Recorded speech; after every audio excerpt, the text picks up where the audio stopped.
Chapter 1. System activation and signing in at the World Tree. As Lin Yongmao found himself transcending into a family of cultivators, he activated the system, which allowed him to check in daily within his clan. A torrent of unfamiliar memories surged through his mind. This individual also bore the name Lin Yongmao. He was born into the esteemed Lin family, a lineage of cultivators, and was the fourth-generation descendant. At the tender age of 7, he was discovered to possess dual attributes of wood and water spiritual roots, causing a stir within the family. By the age of 8, he successfully cultivated qi, becoming a first-layer qi refining practitioner. By 16, he had advanced to the fourth layer of qi refining. Recently, he had been schemed against by his cousin, who replaced him as a servant disciple at the Qinglan sect. Upon arriving at the sect, his striking appearance led to a brutal assault by 3 inner disciples, leaving him gravely injured and on the brink of death. 2 young men clad in azure robes hastily transported a lifeless body with an extraordinary swiftness towards a mist-shrouded mountain peak. As they proceeded, one lamented, "What misfortune! Had I known, I would have refrained from using lethal force. Now we must deal with this mess ourselves." Just a scion of a minor family. Yet the sect insists we return his body to his kin. Truly excessive. Despite being a small family, they possess intricate ties with the sect. We should focus on our task. Amidst the throbbing pain coursing through his body and the overwhelming influx of memories that did not belong to him, Lin Yongmao's mind raced. However, reason dictated that he must remain silent, maintaining the guise of a corpse. I am not here after a grueling 3-day work binge, collapsing at my desk. How did I end up here? Have I truly transcended? Keywords such as soul transference and cultivation world flashed in his mind. Having read countless novels of this nature, he quickly grasped his current predicament. What a catastrophic beginning. I have become a scion of a minor cultivation family, and I am grievously injured. Yet my spiritual roots are still commendable. Several hours later, Lin Yongmao was carried by 2 disciples of the Qinglan sect to a majestic peak enveloped in ethereal mist. This must be the Lin family's abode. Although he dared not open his eyes and restrained his breathing, he could still sense the refreshing air around him, even detecting the faint essence of spiritual energy. Before long, the clan patriarch, Lin Yuhuan, arrived upon receiving the news, personally greeting the 2 Qinglan disciples. "Esteemed friends, this." Upon witnessing the scene before him, Lin Yuhuan appeared somewhat at a loss. One of the Qinglan disciples, upon recognizing that the clan patriarch was a foundation establishment practitioner, immediately tempered his previously casual demeanor. He courteously addressed Lin Yuhuan, "Senior Lin. The servant disciple your family sent to our Qinglan sect was involved in a disturbance and sustained injuries. Out of compassion, the elder has sent us to return his body." Lin Yuhuan's countenance was exceptionally grim, his lips twitching slightly, but he swiftly composed himself and said, "Thank you, my 2 young friends. Would you care to come inside for a moment?" "No need. We are still occupied with returning to the sect to report," the 2 disciples of the Qinglan sect replied, unwilling to engage further. After placing Lin Yongmao's lifeless body down, they took their leave. "Yongmao," Lin Yuhuan called out sorrowfully. Lin Yongmao had grown under his watch, and the sight of him in such a state was unbearable. Fortunately, with his foundation-building cultivation, Lin Yuhuan detected a faint breath still lingering in Yongmao. "Hurry and summon Yuqing and Yueying. Their son is in peril," Lin Yuhuan urgently instructed his clan members. Soon, 2 figures rushed in like the wind, Lin Yuqing and Han Yueying, the parents of Lin Yongmao. Upon witnessing their son's condition, they were on the brink of collapse, tears streaming down their faces. "We insisted he not go to the Qinglan sect, yet he insisted on seeking opportunities at the great sections. Now look where we are," Han Yueying lamented through her tears. "Dear wife, now is not the time for blame," Lin Yuqing interjected hastily. "Our Yongmao is," Lin Yuhuan reassured them. "Do not despair, 4th brother and sister-in-law. Yongmao still draws breath. Rest assured, as long as he has a pulse, we shall employ all the heavenly materials and earthly treasures at our disposal to save him." Lin Yongmao had regained a semblance of consciousness, aware that he was safe, yet he kept his eyes closed, feeling utterly exhausted and in pain. It was a time for a good, long rest. When Lin Yongmao awoke again, he found himself lying on a warm, comfortable bed, his former room, with a pungent aroma of medicinal herbs lingering in the air. As he opened his eyes, he saw no one in the room, but there was food and several bowls of medicinal soup prepared for him. Yet, his focus was drawn to a bronze hone nestled in the corner of the room, emanating a dazzling 9-colored glow. According to his memories, this was merely a scrap of copper his father, Lin Yuqing, had stumbled upon while hunting demons, which he then fashioned into a hoe. It was neither a magical artifact nor a spiritual tool, but simply a childhood toy that had been placed in the corner of the room. Now, however, it radiated a mysterious brilliance. Could this be my golden finger? Ignoring his pain, Lin Yongmao crawled towards the corner and grasped the weathered bronze hoe in his hands. His palms were still stained with fresh blood, and he quickly smeared the blood onto the hoe. Did the novels not mention that one could recognize their master through blood? Ding! A clear sound resonated in his mind, and the bronze hoe transformed into a streak of light, soaring into Lin Yongmao's consciousness. In that fleeting moment, Lin Yongmao's injuries miraculously healed entirely. The Shennong Check-in System was being activated. The Shennong Check-in System. Daily check-ins within the family's residence yield random rewards. Consecutive check-ins of 30, 100, and 365 days can trigger 2, 5, and 10 times critical hits respectively. Note: 1. The first check-in triggers a 10,000-fold critical hit. 2. The rewards obtained from check-ins are related to one's own fortune value. 3. Additional system functions can be activated upon meeting certain conditions. The Shennong Check-in System has been activated. Would you like to check in? The first check-in can trigger a 10,000-fold critical hit. Check-in! Lin Yongmao exclaimed with excitement. His golden opportunity had finally arrived. Check-in successful. Congratulations, you have obtained Seed of the Sleeping World Tree, X1. In Lin Yongmao's hand appeared a seed, the size of a longan, emanating a vibrant green hue. The life force contained within the seed could even accelerate the flow of spiritual energy within him. Is this truly the seed of the World Tree? Just as Lin Yongmao wished to examine it further, a knock sounded at the door. It was his mother, Han Yueying. Hastily, Lin Yongmao tucked the seed into his pocket. Yongmao, I'm coming in. The door swung open, revealing Han Yueying, her face etched with fatigue. Upon entering, she spotted Lin Yongmao lying on the floor and rushed to help him up. While guiding him to the bed, she wept softly. It is my and your father's fault for not protecting you, allowing you to suffer so much. Lin Yongmao, unable to bear the sight of a woman in tears, felt flustered and at a loss for words of comfort. From now on, you must stay by your father's and my side. Do not go anywhere else. With our abilities, providing for you will not be a problem at all. Indeed, according to his past self's memories, Lin Yongmao's father had achieved great perfection in chi refinement and was the captain of the Lin family's demon hunting team. His mother was the family's sole second-tier spirit planter, responsible for cultivating several important spiritual plants. The world of cultivation was tumultuous. Remaining within the safety of the family, living a life of ease, seemed the wisest choice. Lin Yongmao nodded eagerly, a bit foolishly. Chapter 2. The path of cultivation and choice. Having lived again, Lin Yongmao was influenced by the memories of his predecessor. The woman before him displayed genuine affection. Bound by the bonds of blood, Lin Yongmao was willing to accept her wholeheartedly. In truth, the current Lin Yongmao was essentially living for the past Lin Yongmao. He called out hoarsely, Mother, Yongmao, rest assured, as long as I am alive, I will ensure that you endure not a single moment of harm. Lin Yongmao responded, Thank you, Mother. I will never leave the family again. The Shennong Check-in System required him to check in within the family residence. It was his lifeline. He vowed that no matter the circumstances, he would never again leave the Lin family. Now, he relies on the signing-in system to strengthen himself, but unfortunately, the system is only accessible within the confines of his family. He is uncertain whether establishing a new family would count as signing in at the family residence. He hesitates to take the risk. The medicinal concoctions I have temporarily prepared may not compare to those refined by an alchemist, yet they will undoubtedly benefit your injuries. Your father has gone to the nearby market to procure some elixirs and should return shortly. Lin Yongmao observed that his mother, Han Yueying, seemed to be quite the chatterbox. However, he displayed no signs of impatience. Her familial concern enveloped him in warmth.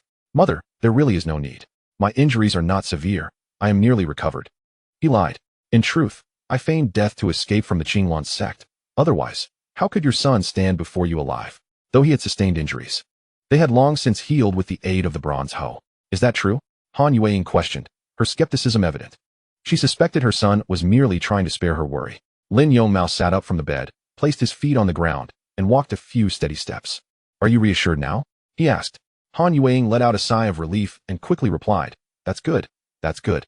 She continued to inquire about Lin Yongmao's condition, to which he mostly responded with smiles. With complete access to his former self's memories, he felt no fear of being exposed. After a while, Lin Yongmao's father, Lin Yuqing, returned. Han Yueying promptly exclaimed, Husband, our Yongmao is nearly fine now. Lin Yuqing scratched his head and said, How can that be? When we brought him in, he looked half dead. Has he truly recovered so swiftly? Han Yueying smiled and replied, Our son is clever. He feigned death to safely return from the Qinglan sect. Indeed, otherwise, the Qinglan sect would never allow him to return so easily. It is unfortunate that the elixirs were a wasted investment, having cost a significant number of spirit stones. The Qinglan sect is truly excessive, always claiming to nurture disciples for our family, yet they merely act as hostages, fearing that we might rebel. Such matters are not unique to our Lin family. Other affiliated families face the same plight. The Qinglan sect is a tyrant of the Qingyang mountain range, with the Grand Elder possessing golden core-level cultivation. In this world, is it not strength that speaks? Lin Yongmao listened attentively to his parents' conversation, lost in contemplation. In the realm of cultivation, strength has always been paramount, yet his current abilities fall far short of safeguarding himself, his loved ones, or even the entire family. Although he possesses both wood and water dual attribute spirit roots, his cultivation barely reaches the 4th level of qi refinement. While he may be considered talented within the family, in the grand scheme of the cultivation world, he is rather commonplace. Fortunately, he possesses the Shennong signing-in system, which, through daily sign-ins, offers him the opportunity for growth. Indeed, he had already acquired the legendary world tree seed from his very first sign-in. The only caution is to remain prudent and not squander this opportunity. Son, what plans do you have now? Inquired Lin Yuqing, a father who naturally aspired for his son to achieve greatness. Yet, if it meant enduring the same hardships as before, he would prefer his son to live a healthy life. Han Yueying suggested, I believe that Yongmao should study herbal planting with me in the future, becoming a spirit planter, thus avoiding any violent confrontations. However, given their son's temperament, Lin Yuqing knew he would vehemently oppose such a notion. From a young age, Lin Yongmao had yearned to join the demon hunting team led by Lin Yuqing, even sneaking out with his father once. He was well aware of the dangers lurking within the Qinglan sect, yet he still chose to venture forth. These actions reflected Yongmao's adventurous spirit, as he harbored the dreams of a gallant young man, eager to traverse the world with sword in hand. No, who says I am unwilling? I now aspire to become a spirit planter, Lin Yongmao declared loudly. Both Lin Yuqing and Han Yueying exchanged astonished glances. Was this truly their son? Despite their surprise, there was also a tinge of sorrow in their hearts. Perhaps the experiences at the Qinglan sect had tempered their son's character. This child had chosen to soften the truth, not wanting to cause his parents worry. Without facing life and death crises, how could such a significant change in temperament occur? Lin Yongmao continued, Mother, please apply for a plot of spiritual land for me within the family. I wish to diligently study herbal planting and never leave the family again. Son, if this is your desire, your mother will certainly support you. Lin Yongmao added, I hope this piece of land is somewhat secluded, not requiring abundant spiritual energy or fertile soil. I prefer not to be disturbed, allowing me to cultivate in peace. Not a problem. As your mother is the only second-tier spirit planter in the family, your request will surely be fulfilled. I will take care of this matter tomorrow, Han Yueying assured him. Yongmao, do you truly not wish to join the family's demon hunting team? Lin Yuqing asked, unwilling to give up. I no longer desire that. There are countless paths for cultivators to grow. It is not solely the path of demon hunting. Moreover, I believe in the principle that all paths lead to the same destination. Ultimately, there will be opportunities for attaining longevity, Lin Yongmao resolutely stated. In the realm of cultivation, the two primary paths of growth are the path of law and the path of the body. The former cultivates powerful spells, while the latter strengthens the physical form, resulting in formidable combat prowess.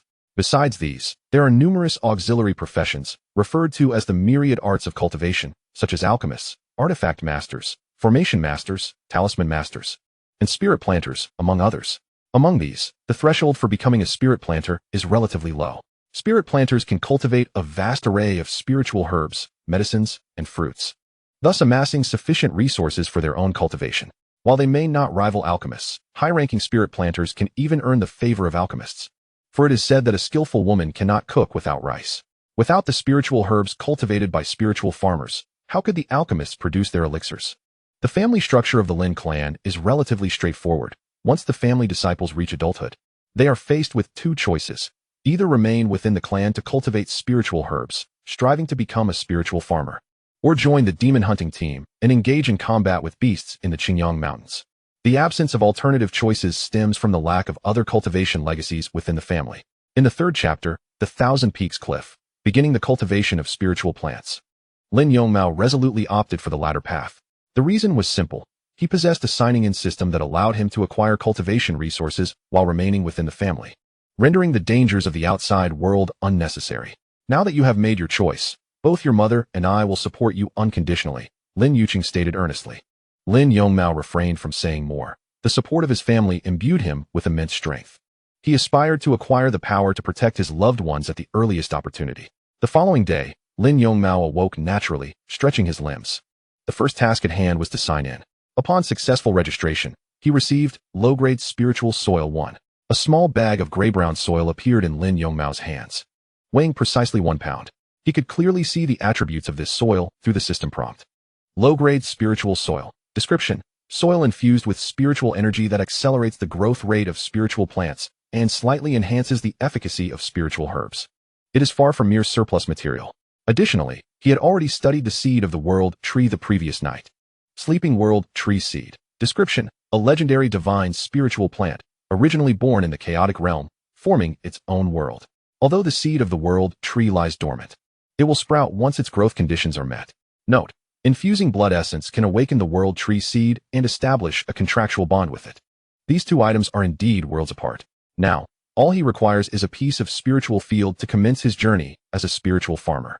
Lin Yongmao stepped out of his room and engaged in a brief activity nearby. He did not venture further into other areas of the clan, as his cultivation level was only at the 4th layer of qi refining, limiting his access. Moreover, safety within the clan was not guaranteed. His cousin, Lin Yongmao, harbored ill intentions toward him. It was he who had orchestrated Lin Yongmao's deception into becoming a mere servant disciple at the Qinglan sect, nearly leading to his demise. In a cultivation family, unity should prevail. However, the entanglement of interests can lead to fierce conflicts, and a moment's carelessness may result in dire consequences. Until he possesses absolute strength, Lin Yongmao is unwilling to provoke any further troubles. Of course, he intends to settle this score, just not at this moment. A gentleman avenges. And it is never too late, even if it takes 10 years. In the realm of cultivation, a gentleman's vengeance can be delayed for a century, or even a millennium. Even if revenge is unattainable, he will endure until he outlasts his enemy. Lin Yongmao has now embraced this resolve. After wandering outside for a while, Han Yueying returned from the clan leaders' conference hall, her face alight with joy. "Yongmao, I have successfully secured the spiritual field you desired," she exclaimed. Lin Yongmao smiled in response, his spirits lifted. "I shall take you there at once." Han Yueying, a woman of action, led Lin Yongmao to the designated spiritual field allocated by their clan.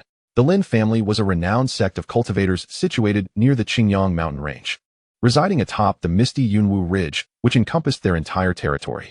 The name Yunwu Ridge was derived from the perpetual clouds and mist that enveloped the mountains, creating an ethereal ambience reminiscent of a celestial realm. Although Yunwu Ridge was not a site of spiritual veins, it did possess a 600-year-old Yunwu tea tree that could faintly gather some spiritual energy. Had it truly been a spiritual vein, even the most inferior quality would not have allowed the Lin family to establish a foothold there. However, the development of Yunwu Ridge by the Lin family was far from comprehensive. The cultivators of the Lin family, numbering around 70 to 80, resided on Yunwu Mountain, rendering the vast area largely unutilized, with significant portions remaining wild and even inhabited by numerous beastly creatures. Under Han Yueying's guidance, Lin Yongmao traversed for at least half an hour, his garments dampened by morning dew and mist. "Are we there yet?" he inquired. Almost. Han Yueying assured him as they approached the edge of a cliff. "Is this spiritual field sufficiently expansive? It also meets your requirements. Completely secluded," she said, her voice tinged with uncertainty as her confidence waned. "Damn it, your uncle deceived me, claiming this was the largest spiritual field.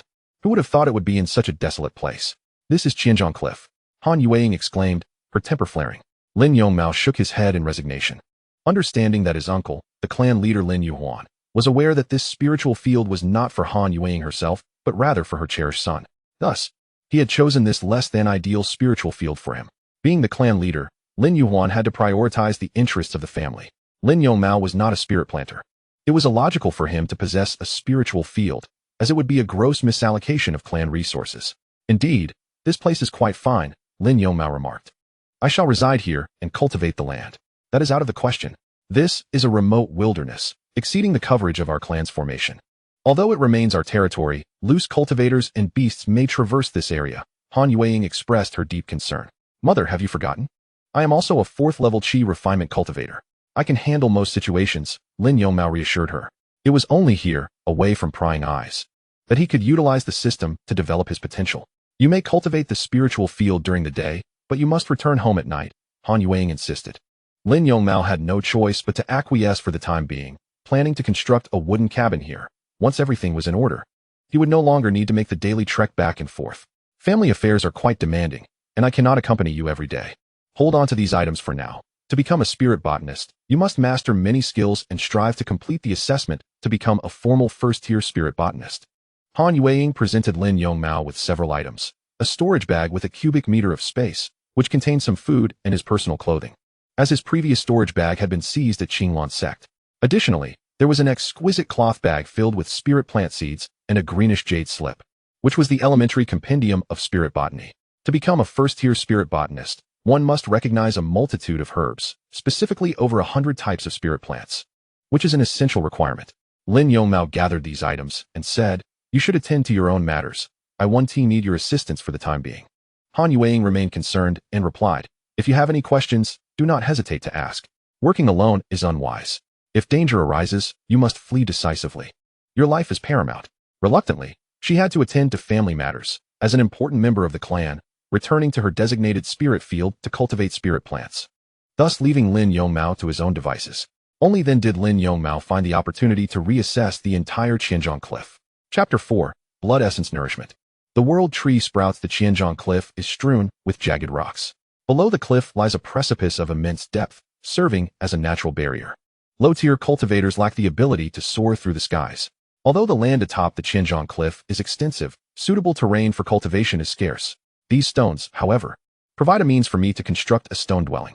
Returning daily is simply impractical.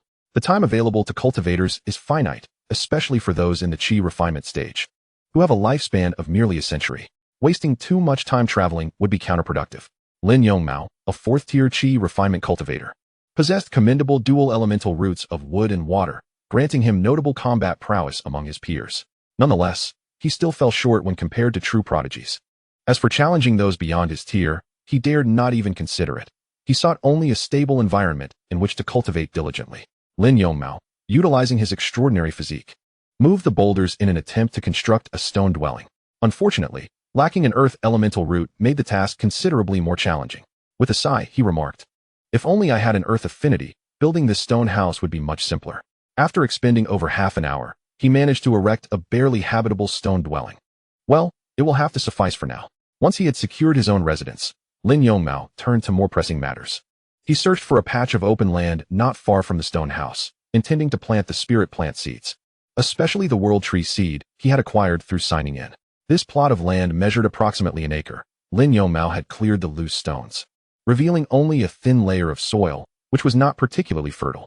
Lin Yongmao retrieved a cloth bag, within which lay the inferior spiritual soil he had acquired from today's sign-in. He evenly scattered the soil across the ground, yet it barely sufficed to cover an area of 1 or 2 mu. Despite its low grade, this inferior spiritual soil was just adequate for the growth of spiritual plants. In his hand appeared a verdant seed, the fabled seed of the world tree. Lin Yongmao then planted the seed into the earth. The system prompted that the seed required his own essence blood to germinate. A cultivator's essence blood is not merely their blood, typically. It takes decades to condense a single drop. Whether binding contracts, nurturing spirit pets, or nurturing one's innate magical treasures, essence blood is indispensable.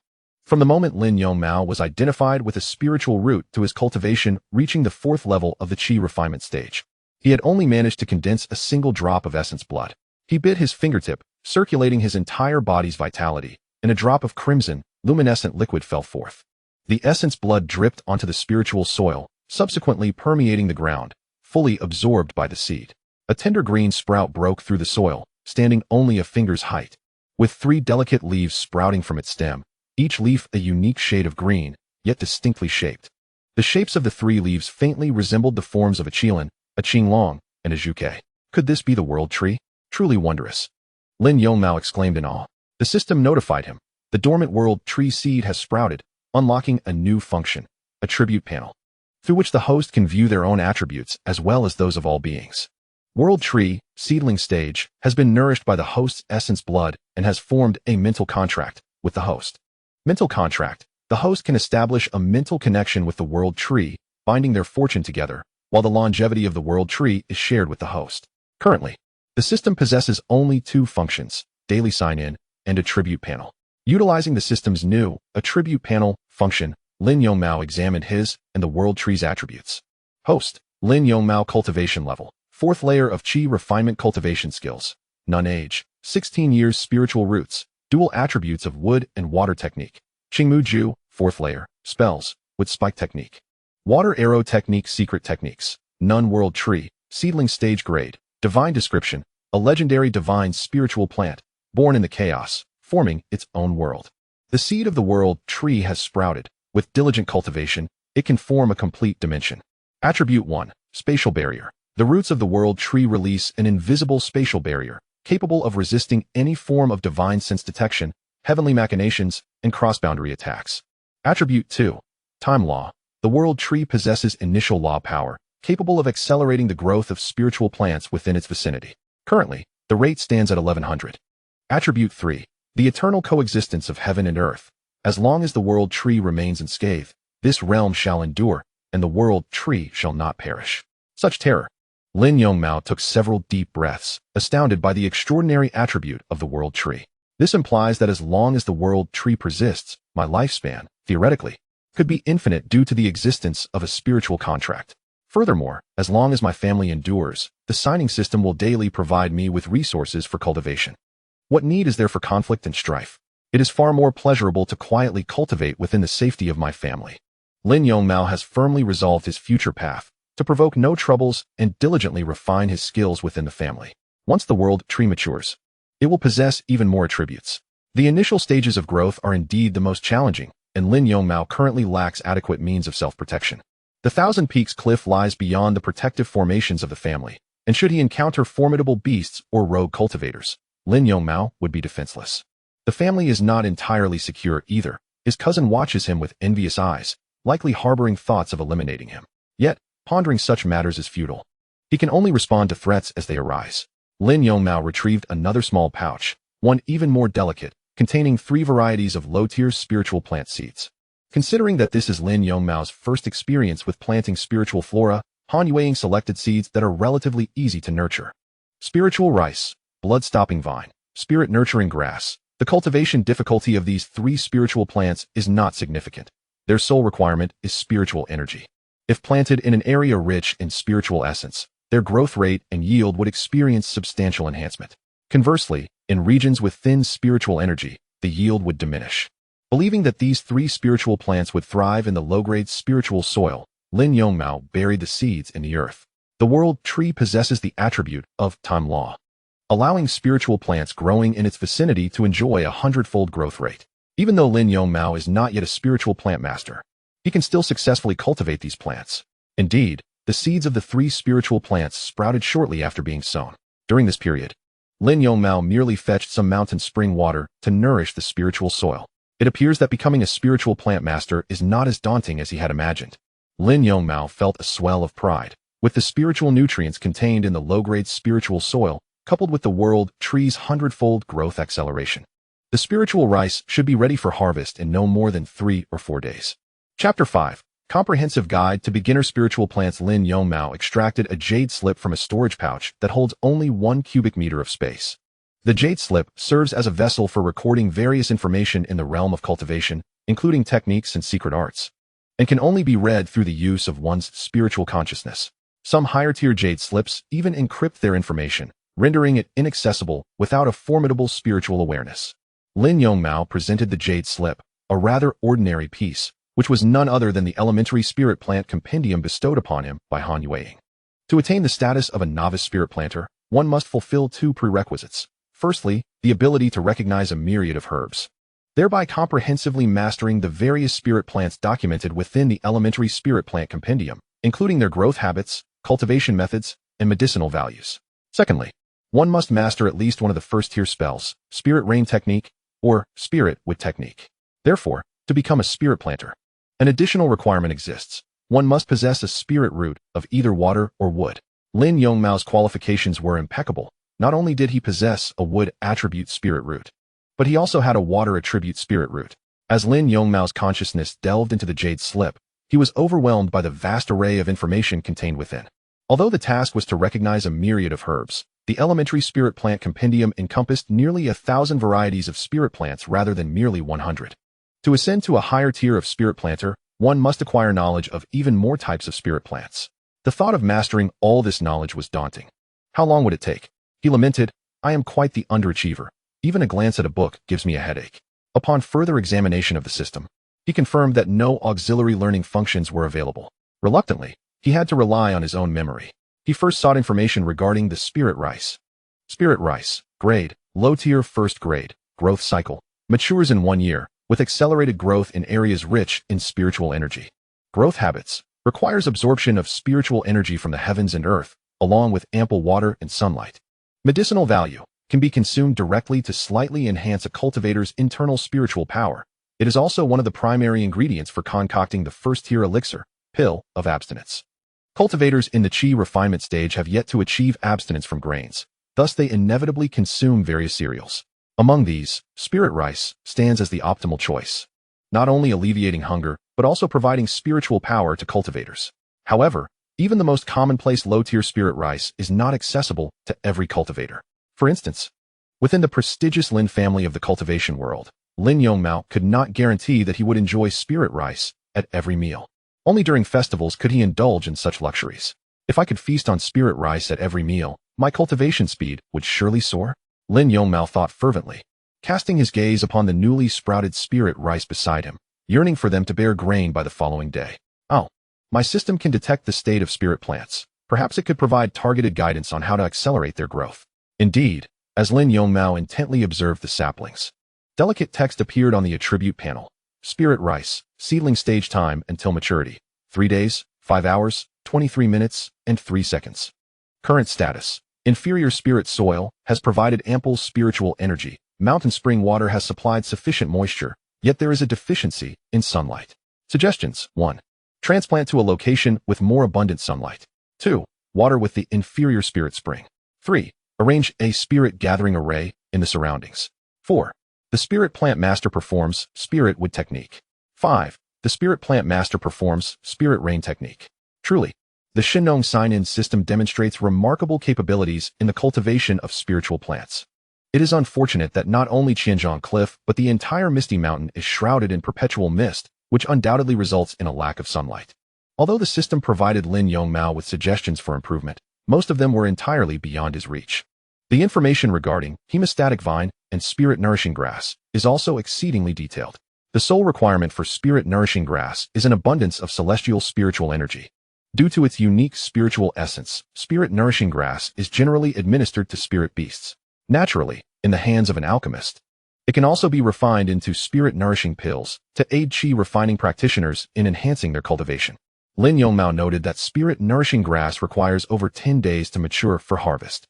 In contrast, hemostatic vine is a perennial herb that, unlike spiritual rice and spirit nourishing grass, can continue to grow indefinitely, with its leaves possessing healing properties for external wounds. It is said that Qinlan sect possesses a 3,000-year-old hemostatic vine, while the leaves of a 1,000-year-old hemostatic vine hold immense medicinal value, even effective for golden core practitioners. Hemostatic vine prefers to thrive on steep cliffs, and any negligence in its care could lead to its demise. Among the 3 types of spiritual plants, hemostatic vine is relatively the most challenging to nurture. With the system in place, mastering all this knowledge about spiritual plants is not strictly necessary. However, to truly become a spirit plant master, this process cannot be overlooked. Lin Yongmao resolved to study diligently. He transplanted the hemostatic vine to the cliffside and then entered the small stone house to immerse himself in his studies. Since starting work, opportunities for such earnest reading had become scarce. Initially, he thought this process would be tedious, but he found himself relishing it. Learning is far superior to working, Lin Yongmao mused. If his previous life had not been so strenuous, he would not have succumbed to exhaustion while working late into the night. In this life, he must cherish his life. A day swiftly passed. As dusk approached, Lin Yongmao tidied up a bit and prepared to leave Qianzhong Cliff, for his family awaited his return. The world tree emanated an enchanting aura, veiling itself and the surrounding spiritual plants, rendering them visible only to the naked eye. This phenomenon is known as the spatial barrier.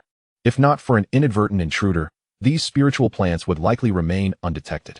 At home, Han Yueying had long prepared a sumptuous feast, eagerly awaiting Lin Yongmao's return. During this time, Lin Yuqing had also refrained from hunting. The hunting team, led by Lin Yuqing, ventures out twice a year, with each expedition lasting 3 months. Essentially, half of the year, Lin Yuqing remains at home. Tonight, there will be spiritual rice and spirit mushroom soup. I shall not hold back. Lin Yongmao, within the confines of his home, displayed no semblance of restraint, diving into the feast without awaiting Lin Yuqing and Han Yueying to join him at the table. Having recently arrived in this realm of cultivation, he had yet to savor such delicacies, relying solely on the memories of his former self for knowledge. The spiritual rice akin to exquisite white jade, was irresistibly enticing. "Fear not, for all of this is yours," he was assured. "Your mother has toiled tirelessly this afternoon, insisting that you must replenish your strength." A radiant smile illuminated Lin Yongmao's face, his cheeks stuffed to capacity. How delightful it is to experience the warmth of family. Having never tasted the sweetness of familial bonds in his previous life, he vowed to cherish it in this one.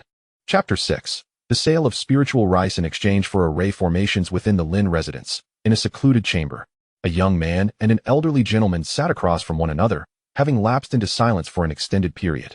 "Third uncle, do you think Lin Yongmao harbors resentment towards me for returning alive from the Qinglan sect?" the youth inquired.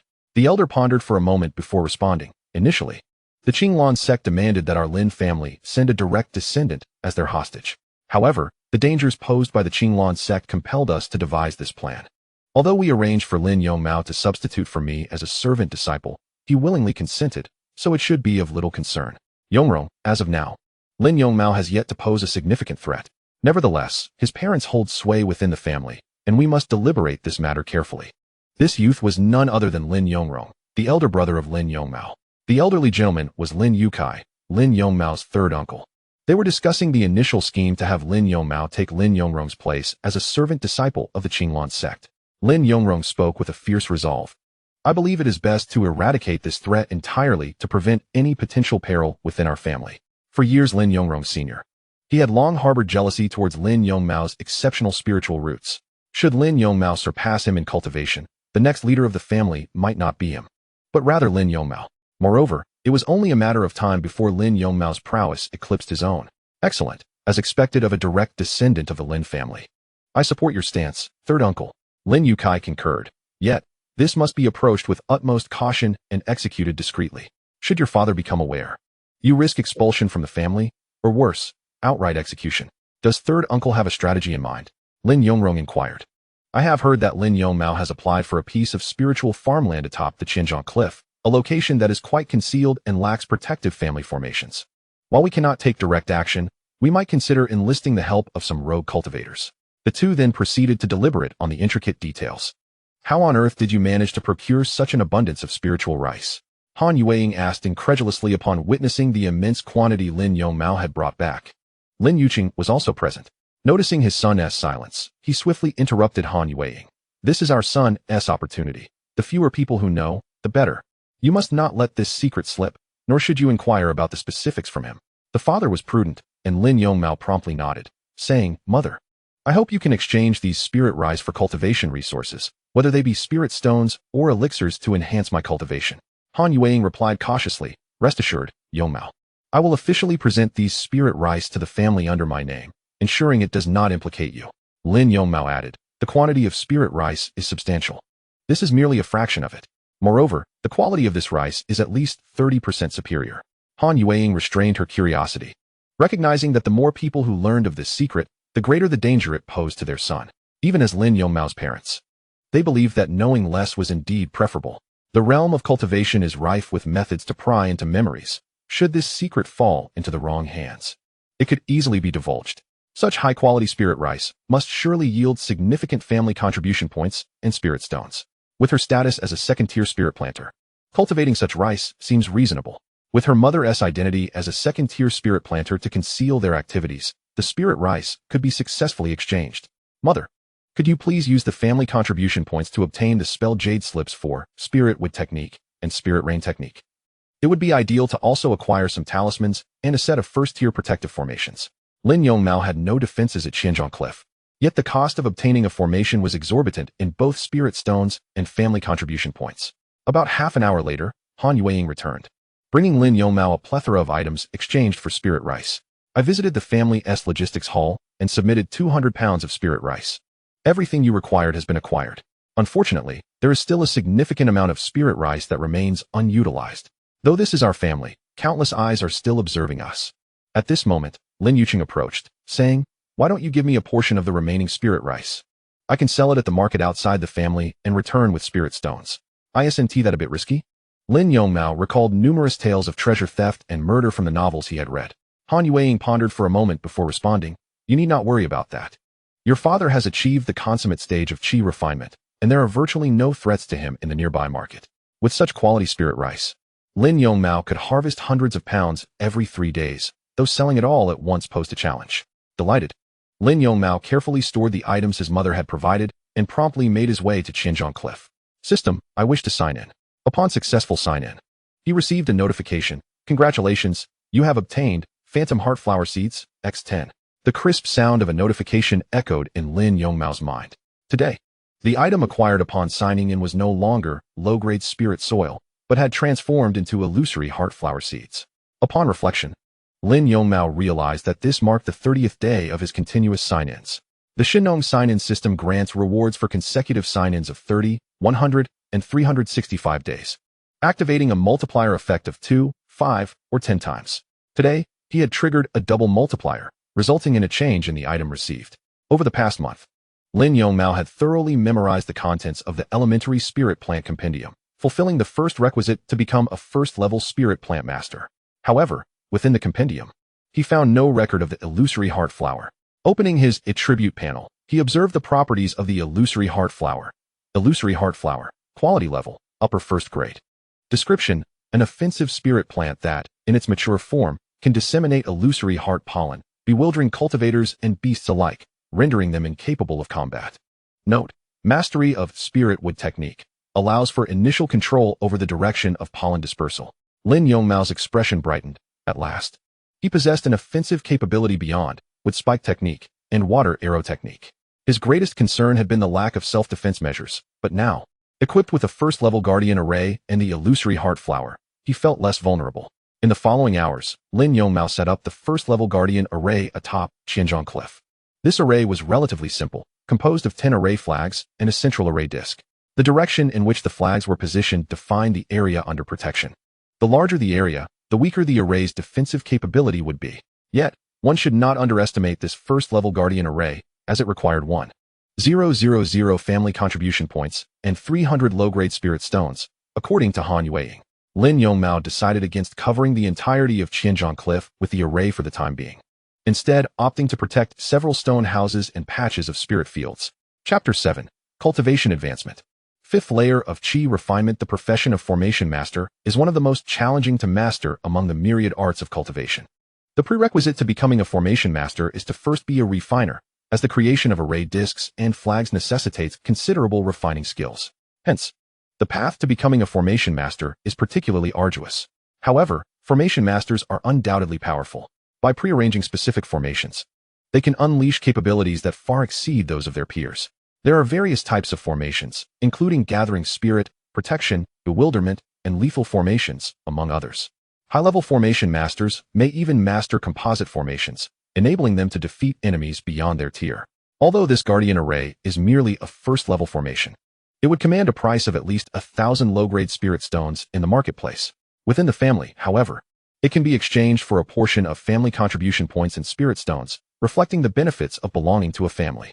Thus, while the journey to becoming a Formation Master is challenging, it can ultimately yield substantial rewards and garner great respect. Lin Yongmao held no illusions about his aspirations to become a Formation Master. To become a Formation Master, one must first attain the status of a weapon refiner. And to become a weapon refiner, it is essential to possess both gold and fire dual-element spiritual roots. He has not even met the most fundamental requirements. The sole function of a first-tier Guardian formation is defense. Even ordinary Qi refinement stage cultivators find it exceedingly challenging to breach a first-tier Guardian formation. Unless several individuals join forces, concentrating all their attack power at a single point, a solitary Qi refinement stage cultivator is unlikely to penetrate its defenses. By utilizing a formation disc for control, one can also adjust the overall defensive capability of the Guardian formation, such as enhancing the defense strength in a specific direction.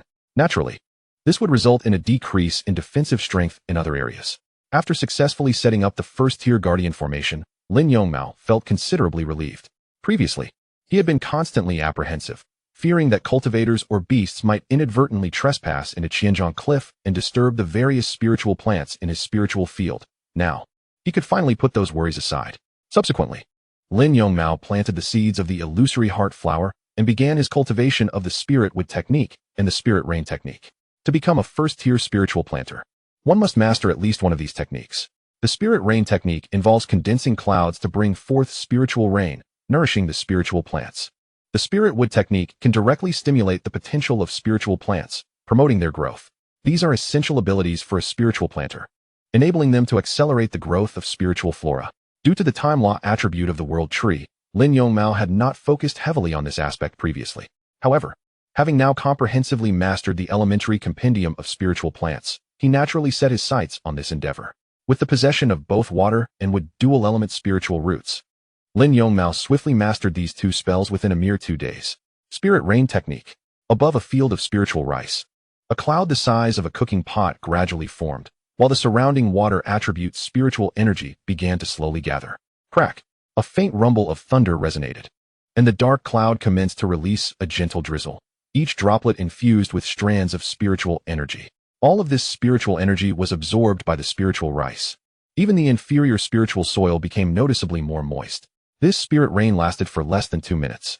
Originally, the maturation time for the spiritual rice was 2 days, 12 hours, 35 minutes, and 11 seconds. But after being nourished by the spirit rain technique, it astonishingly transformed to 2 days, 10 hours, 32 minutes, and 18 seconds. This indicates that the spirit rain technique can accelerate the maturation time of spiritual rice by at least 2 hours. Do not underestimate this 2-hour reduction. While it may seem insignificant to other spiritual planters, for Lin Yongmao, whose spiritual rice is influenced by the time law of the world tree, the overall growth period was just over 3 days. A sudden decrease of 2 hours reflects an exceptional efficiency. Spirit wood technique. After executing the spirit rain technique and allowing his spiritual energy to recover somewhat, Lin Yongmao commenced the practice of the spirit wood technique. A vibrant emerald light flickered within Lin Yongmao's palm before drifting towards the roots of the hemostatic vine. Under the influence of the world tree's temporal law, the hemostatic vine had matured over a century. Throughout this time, Lin Yongmao had gathered numerous leaves of the vine. The emerald light, a manifestation of spiritual energy, was imbued with exceptionally pure would attribute spiritual essence. Once the roots of the hemostatic vine completely absorbed this verdant energy, its medicinal age astonishingly increased by more than a year. Moreover, the numerous leaves of the vine also expanded significantly. It is known that the medicinal age of the hemostatic vine is closely tied to its medicinal properties. If this trend continues, the time required to cultivate a millennium-old hemostatic vine would be greatly reduced. It seems that cultivating spells is not as difficult as I thought, Lin Yongmao remarked with a hint of modesty. However, being only at the 4th level of the chi refinement stage, his spiritual energy was quickly depleted after casting spells twice, necessitating a long recovery period. He took out a low-grade wood attribute spirit stone and began to absorb the pure spiritual energy contained within it. Relying on spirit stones to replenish one's depleted spiritual energy is one of the most common methods employed by cultivators. Solely depending on the absorption of natural spiritual energy is far too slow for recovery. Holding a fist-sized green stone in his hand, Lin Yongmao observed as its color gradually faded, a testament to the diminishing spiritual essence. Simultaneously, his spiritual energy was slowly recovering. As the Qingmu formula circulated, the spiritual essence continuously nourished his meridians. It seems I may soon break through to the 5th level of the chi refinement stage. Lin Yongmao felt a surge of excitement, but quickly reined in his emotions. During cultivation, excessive emotional fluctuations are highly discouraged. 2 days later, Lin Yongmao tirelessly practiced the Qingmu formula as the natural spiritual energy flowed through his meridians along a specific path. Although the Qingmu formula is a rather ordinary technique within the chi refinement stage, it is immensely practical, allowing cultivators to solidify their spiritual energy and establish a firm foundation. While it may lack the formidable offensive capabilities of other techniques, a cultivator's spiritual energy tends to be denser than that of their peers.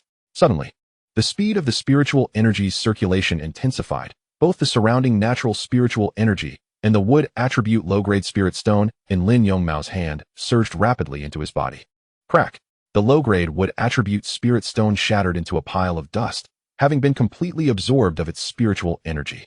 Lin Yongmao hastily retrieved another low-grade wood attribute spirit stone from his storage bag. After a few breaths, success!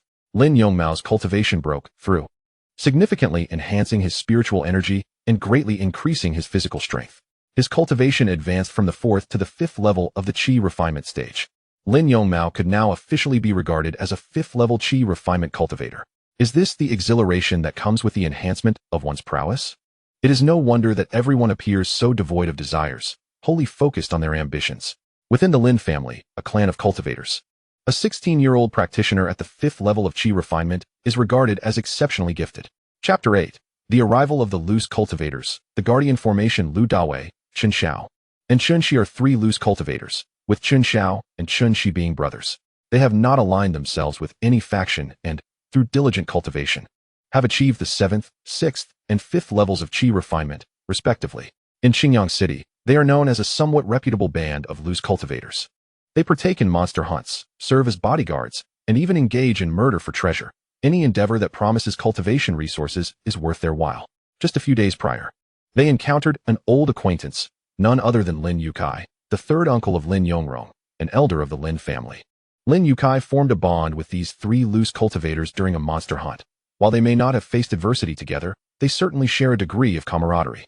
Inside a private room of an inn in Xingyang City, Lin Yukai spoke candidly. "Lin brothers, I wonder what matters have prompted your esteemed visit?"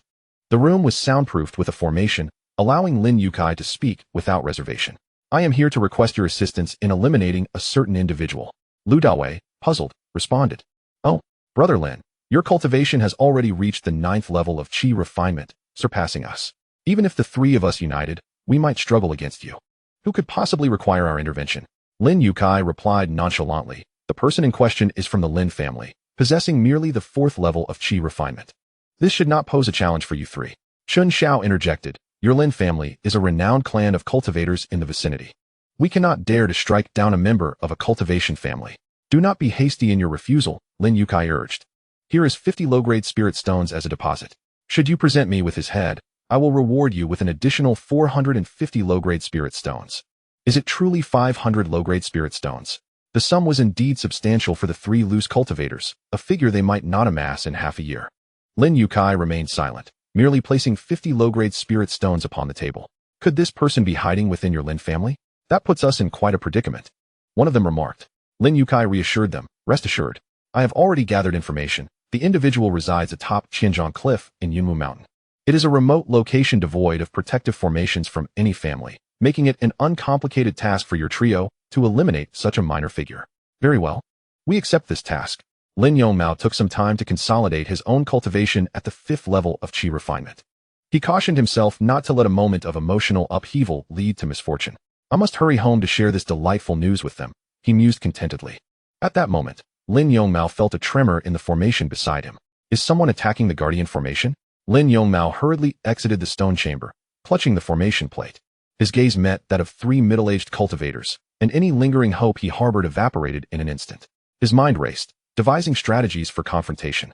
At that moment, the trio's avaricious eyes fixated on the nearly ripe spiritual rice in the spirit field and the flourishing hemostatic vine on the cliff. To their astonishment, not only could they acquire 500 low-grade spirit stones, but they could also reap the benefits of such abundant spiritual rice. Who would have thought this place was protected by a formation? Breaking through it would undoubtedly take some time. But who cares? This secluded spot is so remote that even a commotion of considerable magnitude would go unnoticed. As the three conversed with such unabashed audacity, Lin Yongmao's heart raced. Suddenly, he recalled the sensing talisman, a token given to him by Lin Yuqing, which would alert him to danger upon being shattered. Even from 1,000 miles away, Lin Yuqing would hasten to his aid. In a bold move, Lin Yongmao crushed the sensing talisman in front of the three. He intended to intimidate them with this display. "Esteemed friends," he declared loudly, "this is a sensing talisman. My kin are already aware of the situation. Are you prepared to face the consequences of offending a cultivation family?" The faces of the three shifted dramatically, caught in a dilemma. After a long moment of contemplation, Lu Dawei gritted his teeth and said, "No matter. Let us focus on breaking the formation. Even if Lin family cultivators come, they will need at least an hour to arrive. I refuse to believe we cannot breach this first-tier formation within that time." Chun Xiao and Chun Shi, the two brothers, nodded in agreement. The three scattered cultivators had fought through blood-soaked battles and faced numerous life-threatening crises. Thus, they were not easily daunted by such trivial circumstances. Lin Yongmao felt a tightening in his chest. Indeed, they had a point. The trio unleashed their full strength against the protective formation, and Lin Yongmao felt the first-tier protective array tremble incessantly. Lu Dawei continuously formed hand seals, conjuring numerous fireballs to assault the transparent energy barrier of the formation. Though merely a first-tier spell, the fireball technique was among the more formidable in its class. Given Lin Yongmao's current cultivation level, enduring a strike from Lu Dawei's fireball, which was cast at the 7th layer of the qi refining stage, would likely result in serious injury. A critical hit could even prove fatal. Each fireball that struck the transparent energy shield dimmed its brilliance slightly. Meanwhile, Chen Xiao and Chun Shi wielded their flying swords, relentlessly attacking the energy barrier with both the swords themselves and their radiant sword energy. Lu Dawei, with his wealth of experience, proclaimed, "Let us concentrate all our attacks on one point. This will expedite our breakthrough of the formation." Agreed. The two responded in unison. 3 attacks converged upon a single point, causing the energy shield to tremble violently, as if it were on the verge of shattering. Lin Yongmao would not remain passive. He hurriedly began to manipulate the formation plate. This plate featured 5 embedded grooves, designed to accommodate various attribute spirit stones, thereby guiding the protective formation's operation. One of the grooves contained a low-grade spirit stone that had depleted its spiritual energy, prompting him to swiftly replace it. Under the relentless assault, the consumption of spiritual energy escalated significantly. Relying solely on their attacks, it would be quite challenging to breach the energy shield. As long as he consistently replaced the low-grade spirit stones, the energy required to sustain the shield would never run dry. Lin Yongmao bolstered his resolve. If it were a foundational stage cultivator, a single attack might have completely shattered the energy shield. After all, the potency of their strikes would increase manifold. Nevertheless, Lin Yongmao continued to manipulate the formation plate, adjusting the energy shield's strength. Since the 3 rogue cultivators were concentrating their attacks in one location, he enhanced the defensive fortitude in that area. His expression gradually grew calm. Chapter 9. Heart Enchanting Flower Pollen, ruthless in combat with every minute that passed. The expressions of the 3 rogue cultivators darkened further. After all, they were within the territory of the Lin family. To strike against a member of this family in their own domain would undoubtedly attract the ire of the clan. As Lin Yongmao operated the protective formation, he began to ponder various matters. How had these 3 rogue cultivators discovered this place? Furthermore, if they chose to retreat, would they expose the existence of the abundant spirit rice cultivated here? It was evident that they could not be allowed to leave alive. Yet his offensive capabilities were regrettably limited. He had already attempted his spells, wood spike technique and water arrow technique, both of which proved largely ineffective against the rogue cultivators. But he still possessed the heart enchanting flower.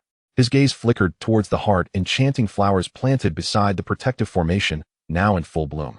The pale blue blossoms, while not particularly striking, evoked a sense of tender affection. However, those who were deceived by their appearance would find themselves in dire straits. They could manipulate one's mind, ensnaring them in an illusion. These heart-enchanting flowers had been cultivated by Lin Yongmao, and he could easily control them using the spirit wood technique. With determination, Lin Yongmao executed a spell, channeling a verdant energy into one of the heart-enchanting flowers. The 3 rogue cultivators exchanged amused glances. This young clan member clearly lacked combat experience. In such a life-or-death situation, he resorted to using the spirit wood technique to nurture spirit plants. Yet, this particular spirit plant was unfamiliar to them, as they had never encountered it before. Although they were rogue cultivators, they possessed a wealth of knowledge on various spirit plants. They often joined monster hunting teams, slaying beasts in the Qingyang Mountains, and understanding spirit plants was crucial. Otherwise, they would miss out on valuable medicinal herbs. Under the influence of the spirit wood technique, the illusory heart flower grew significantly, towering above the surrounding blooms. Its pale blue petals blossomed fully, and an almost imperceptible cloud of pollen began to waft towards the 3 wandering cultivators. Lin Yongmao had overdrawn the potential of this illusory heart flower, aiming to completely awaken its ability to ensnare the minds of others. Caution was warranted. Just as Lu Dawei was about to retrieve a defensive artifact, the pollen enveloped all 3 of them, causing them to cease their attacks. So many spirit stones! Chun Shi exclaimed, leaping joyfully into a mountain of spirit stones, embracing them intimately. At that moment, he felt a surge of fortune. The days of struggling for cultivation resources as a wandering cultivator were finally behind him. Overwhelmed by emotion, tears streamed down his face. Witnessing Chun Shi sobbing while clutching a pile of stones, Chen Xiao prepared to offer a reminder, only for his own surroundings to shift dramatically. The first-tier protective formation was breached by his flying sword, and he leapt into the formation, slaying a member of the Lin family with a swift stroke.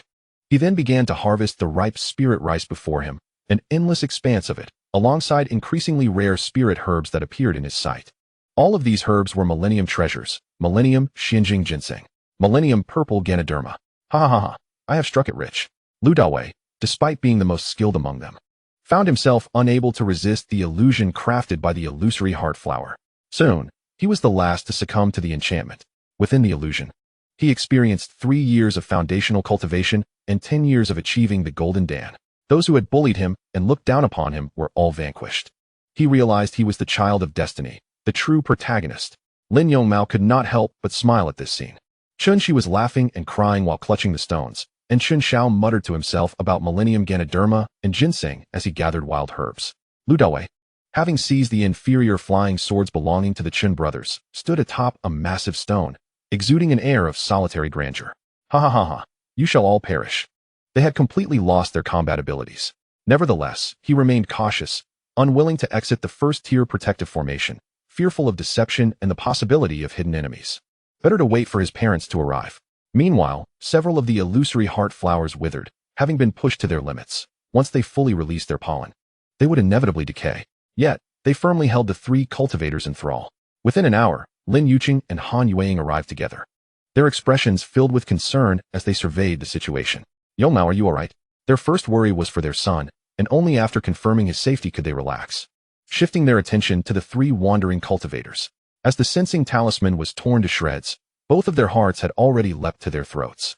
Lin Yongmao hastily employed his spirit wood technique to gather the powder of the illusory heart flower, ensuring that it did not inadvertently harm his comrades. Die! Lin Yuqing decisively struck, wielding a large blade that cleaved through the three scattered cultivators, rendering them into mere fragments. Witnessing this scene, Lin Yongmao felt a tumultuous churn in his stomach. Indeed, Lin Yuqing was a ruthless captain of the demon hunting team, capable of dispatching three foes in an instant without so much as a flicker of his brow. Without such a temperament, one might easily find themselves devoured to the bone in the perilous world of demon hunting. Han Yueying quickly stepped forward, disregarding the gruesome sight of the corpses, and thoroughly looted the three individuals of their storage bags and valuables. Subsequently, Lin Yuqing incinerated the remains with a fireball technique, leaving no trace behind. Observing the merciless actions of his parents, Lin Yuqing reflected, indeed, this is the realm of cultivation. Releasing the protective formation, Lin Yuqing and Han Yueying entered Lin Yongmao's spiritual field. Do not worry. Father, mother, I am unharmed, Lin Yongmao reassured them. As long as you are safe, that is all that matters. Han Yueying sighed in relief. Lin Yuqing, puzzled, inquired, how could scattered cultivators have arrived at Cloud Mist Mountain and pinpointed this location so precisely? Han Yueying's gaze turned cold as she replied, the likelihood of them stumbling upon this place by mere chance is quite slim. Could it be? Lin Yuqing speculated. It is highly probable that it was him, that wretched Lin Yongmao. He has always harbored envy towards Yongmao. Perhaps he orchestrated this, Han Yueying deduced. There must be others backing him. Lin Yongmao alone could not have summoned these three scattered cultivators. Lin Yuqing was no fool. His mind was astute. Are we truly to resort to such ruthless measures against our own kin? Lin Yongmao sighed. Child, it is better for you to discern the truth sooner rather than later. Even within a single family, individuals may turn against one another for the sake of trivial gains, especially given the magnitude of the discord between you. Han Yueying urged Lin Yongmao not to harbor even a trace of naive compassion. Very well, I shall not pursue you. Yet you have chosen to target me first. Lin Yongmao, you are now my foremost adversary. Chapter 10. Unexpected Gains. Sword Spirit Grass Seeds. Lin Yongmao was hardly a paragon of virtue. He possessed no inclination towards mercy. Furthermore, had it not been for Lin Yongmao's scheming, he would never have become a servant disciple of the Qinglan sect, which ultimately led to the demise of his former self. Although he was not the original Lin Yongmao, the memories and emotions of that life continued to exert their influence upon him. Lin Yongmao, your fate is sealed. Lin Yongmao was 4 years his senior and had reached the 7th level of Qi refinement. While Lin Yongmao was not his match at present, with diligent training and his innate spiritual root talent, surpassing him would be well within reach. Moreover, Lin Yongmao possessed the divine Shennong Check-in System. Lin Yuqing and Han Yueying turned their gaze towards the spiritual fields atop the Qianzhong Cliff.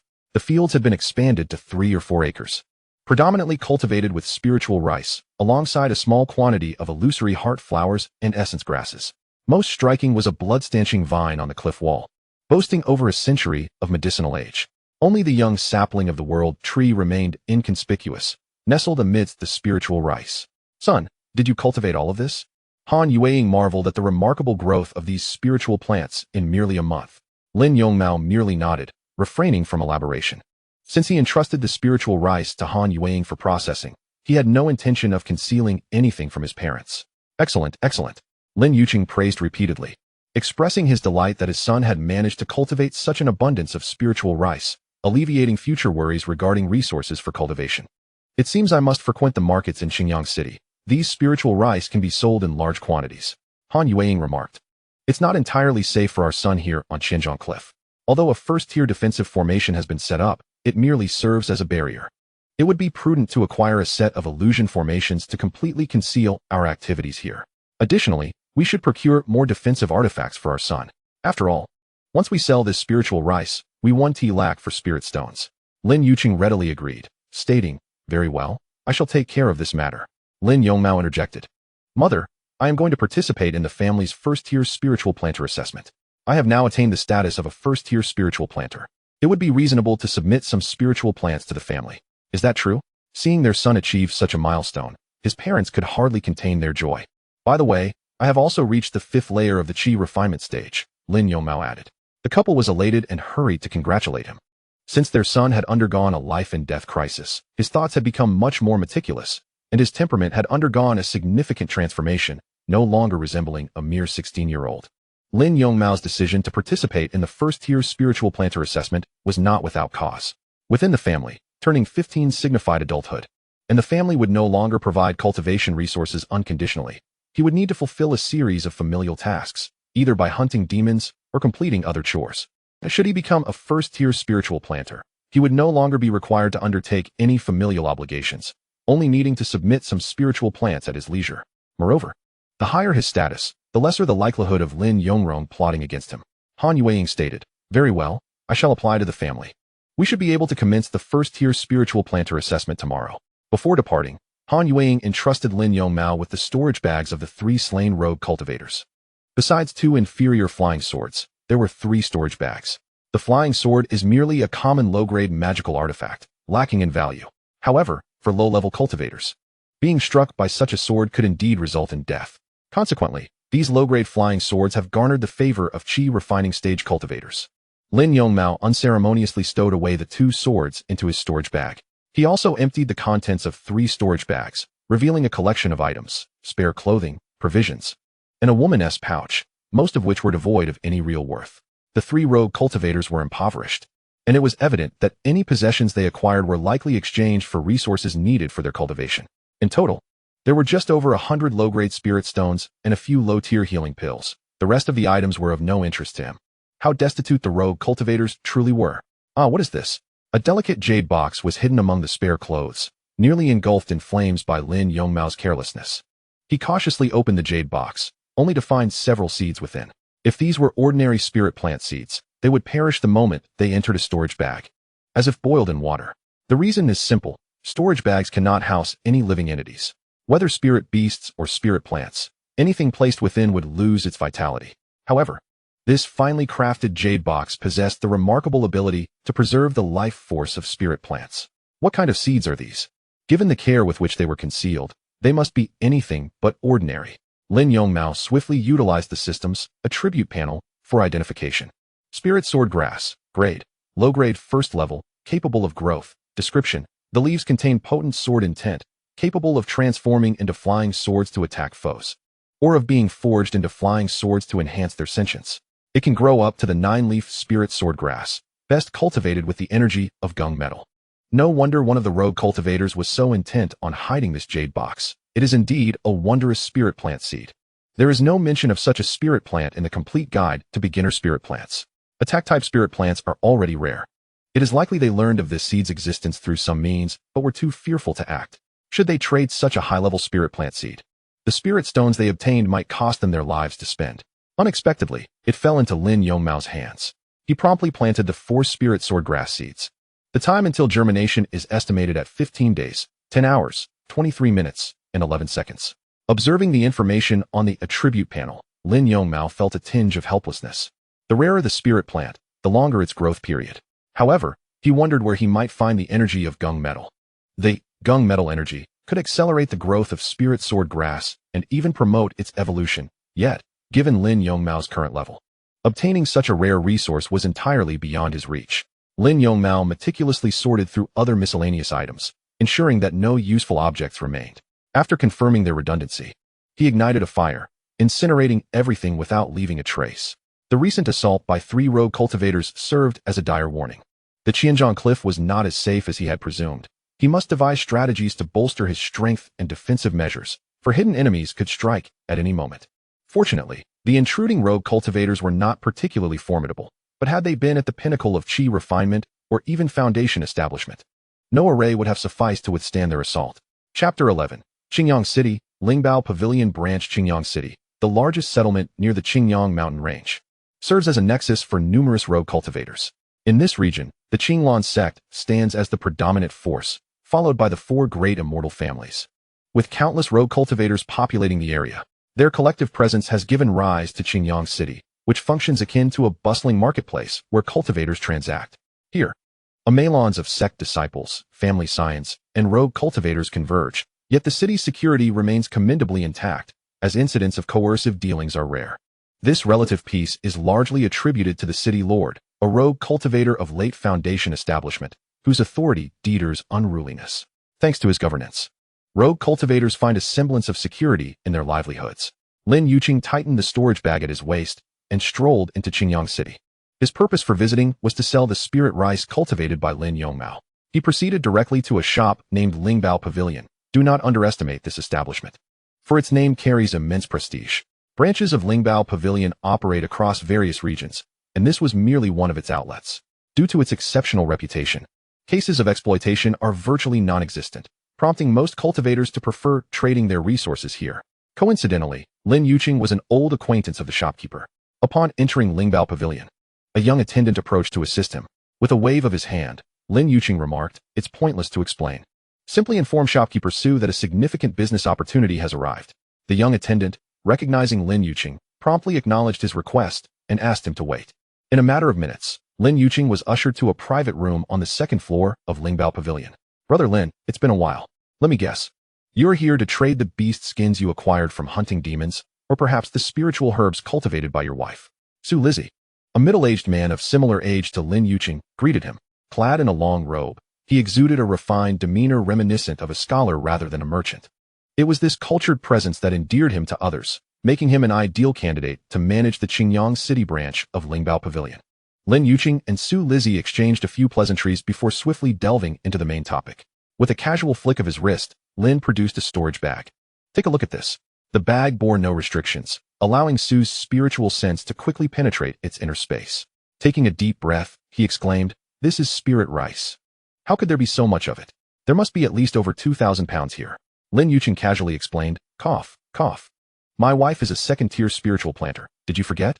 We can't consume it all within the family, so here we are."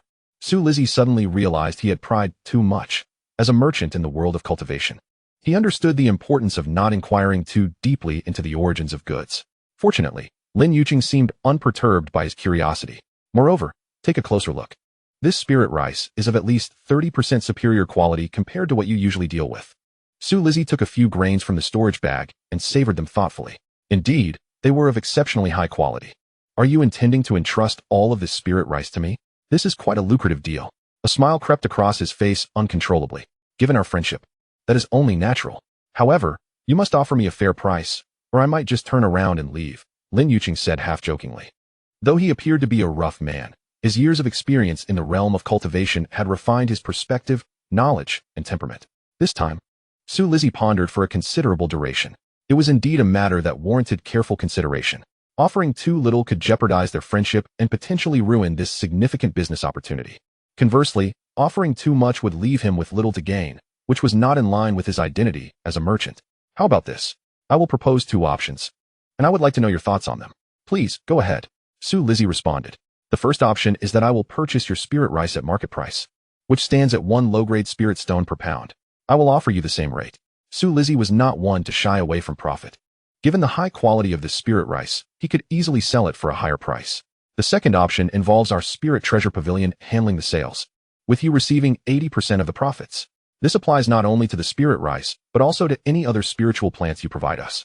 The second option effectively tied the spirit treasure pavilion and Lin Yongmao to the second-tier spiritual planter behind him. Now it was Lin Yongmao's turn to contemplate. After a lengthy deliberation, he finally said, "Let us proceed with the first option for this transaction. As for future dealings, we can adopt your second option." While the latter would yield him more spirit stones in the long run, his immediate need for spirit stones was pressing. The abundant harvest of high-quality spiritual plants cultivated by his son promised a long-term partnership for both parties. "Excellent." Su Lizzie promptly agreed. He retrieved his tools for weighing and directly presented Lin Yongmao with 2,030 low-grade spirit stones in exchange for 2,030 pounds of spirit rice. Truly, the Spirit Treasure Pavilion is exceptional. No other small shop could possibly provide such a substantial quantity of spirit stones at once. Lin Yongmao felt the weight of the spirit stones in his hands, having never possessed so many before. This was all thanks to his son. With the spirit stones in hand, it was only natural for him to make purchases, and he intended to begin gathering the resources his son required directly from the Spirit Treasure Pavilion. Shopkeeper Su, do you have any formations available? Ideally, one with stealth capabilities. Lin Yongmao inquired. What a coincidence. The Spirit Treasure Pavilion had just received a new shipment, featuring an array of high-quality magical tools and formation devices. Shall I bring some for you to examine, Brother Lin? Please. Shopkeeper Su mysteriously entered a chamber arranged with formations and returned with several items. Sitting down to earnestly introduce them, he first presented a set of formation tools, comprising several formation flags and a formation disc. This is a first-tier illusion formation.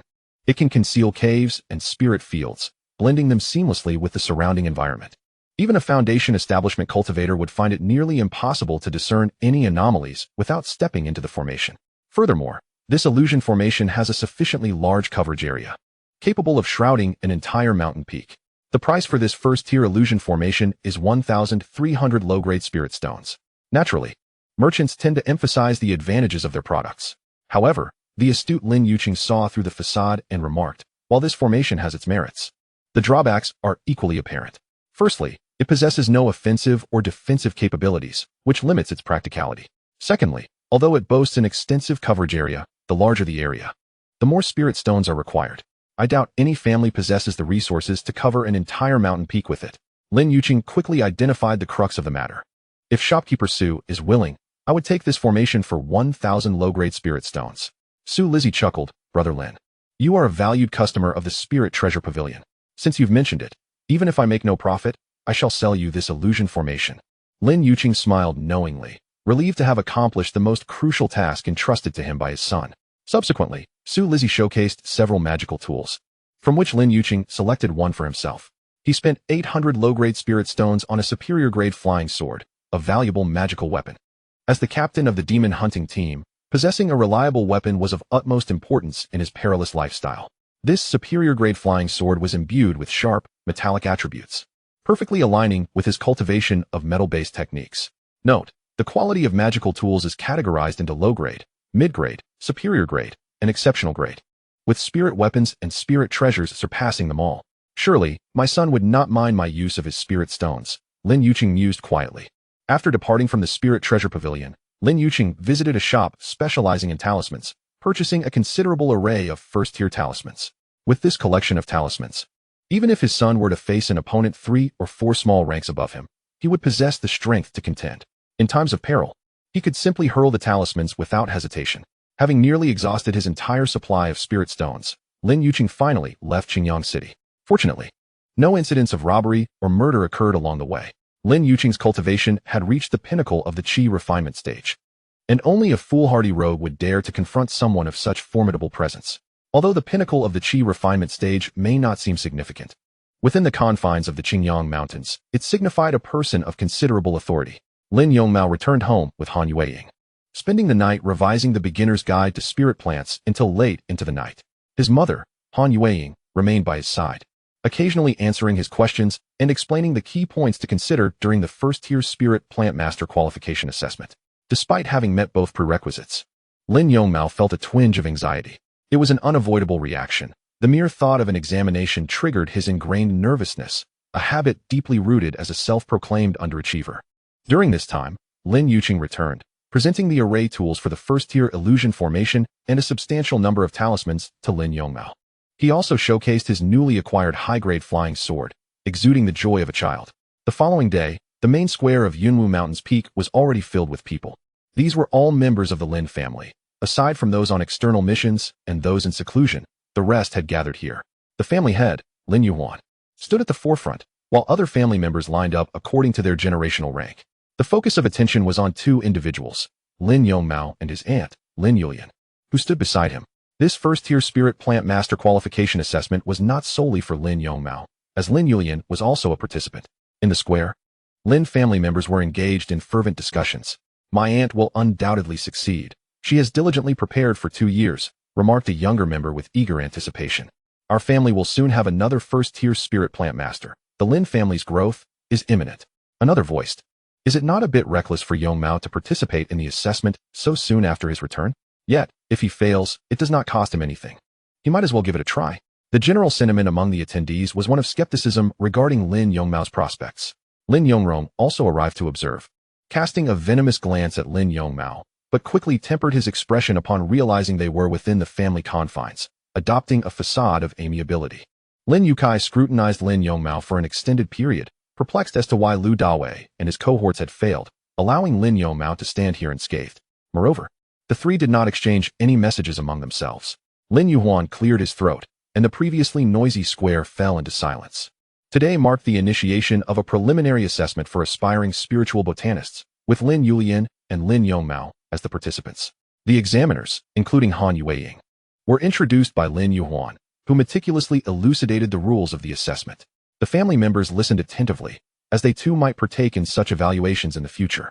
Although Han Yueying served as the chief examiner, the board comprised multiple evaluators, ensuring that no conflicts of interest could arise. The first challenge involved identifying various herbs. Subsequently, the examiners would select 5 species from the elementary compendium of spiritual flora, requiring the candidates to articulate their names, characteristics, and medicinal properties. Should any species go unrecognized, the assessment would be deemed unsuccessful. The difficulty of this initial stage was neither trivial nor insurmountable, as the selected plants could present themselves in seed form, juvenile stages, or in full growth. Identifying plants at these stages demanded considerable effort and a comprehensive understanding of the elementary compendium of spiritual flora. Soon, 5 jade boxes were presented before Lin Yulian and Lin Yongmao. Lin Yongmao casually glanced at them before proceeding to a wooden table to jot down his notes. For instance, the first was the snow lotus herb, which thrived in shady, moist environments and required abundant water elemental spiritual energy for optimal growth. It could expedite the recovery of spiritual power for cultivators practicing water element techniques, offering a slight enhancement to their cultivation.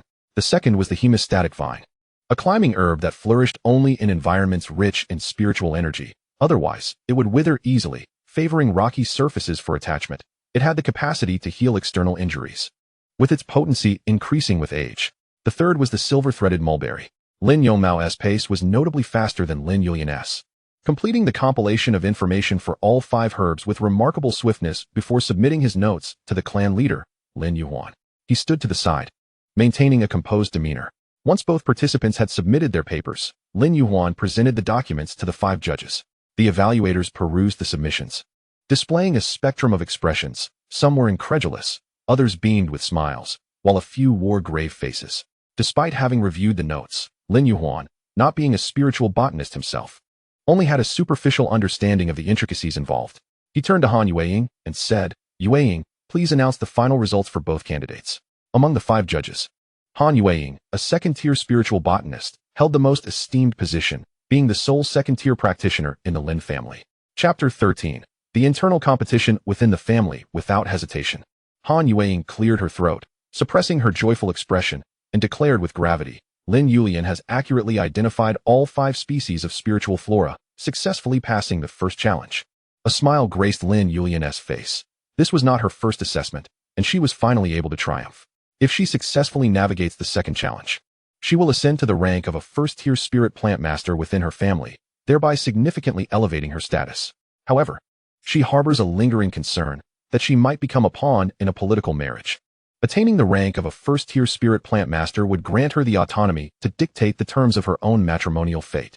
Han Yueying shifted her gaze to Lin Yongmao, stating, "Lin Yongmao, the 5 identified spirit plants have been accurately recorded, and the descriptions of their characteristics and medicinal properties are exceptionally comprehensive. You have passed with flying colors." Lin Yulian was momentarily taken aback, surprised that her nephew's evaluation exceeded her own. She had earnestly prepared for 2 years for this moment. Nevertheless, she felt no resentment. Rather, she was genuinely pleased for her nephew's success. Lin Yongmao also smiled, acknowledging that while discerning these spirit plants was not overly challenging, the depth of information he provided was commendable. In truth, with a systematic attribute panel, he could have detailed even those spirit plants not included in the elementary compendium of spirit plants. This round could be considered as having an inbuilt advantage. Observing both of them succeed brought Lin Yongmao immense joy. Witnessing the growth of his family members filled him with satisfaction as their patriarch. You two may take a brief respite before we commence the second round of assessments. The 5 judges gathered within a soundproof formation to deliberate on the content of the second challenge, ensuring that the questions had not been predetermined to prevent any possibility of cheating. After approximately half an hour, they finalized the topic for the second round. The challenge involved reviving a wilting spirit rice plant. Successfully restoring it to health would signify passing, Lin Yongmao announced. Soon after, some family members brought forth 2 pots, each containing a spirit rice plant. The leaves of the plants were yellowing, clearly a result of excessive drought and insufficient spiritual energy. Such occurrences are quite common. Poorly maintained spirit rice plants often face various issues, ultimately leading to reduced yields. Lin Yongmao acted first, carefully examining the spirit rice within the pot. She then retrieved a small gourd from her storage bag, containing a liquid that emitted a faint spiritual aura. Is this inferior spirit spring water? Lin Yongmao, possessing a water attribute spiritual root, was particularly sensitive to the essence of water. Lin Yongmao mixed the inferior spirit spring water with mountain spring water and poured it into the pot. Gradually, the once yellowing leaves of the spirit rice began to regain their vibrant green hue. Utilizing tools for cultivation is a common practice among spirit plant masters. Thus it could not be deemed as cheating. In fact, Lin Yongmao could have employed a similar method. He merely needed to replace the soil in the pot with inferior spirit soil. However, after completing this step, Lin Yongmao still appeared unsatisfied.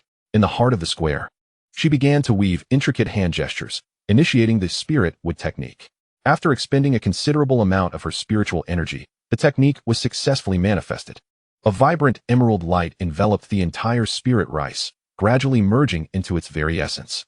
Almost visibly, the spirit rice showed signs of rejuvenation. What was once nearly wilted had miraculously come back to life, brimming with vitality. Lin Yongmao, naturally, could not remain idle. Instead of employing inferior spirit soil, he cast 2 spells in succession. The spirit rain technique and spirit wood technique both provided the spirit rice with vital spiritual substances.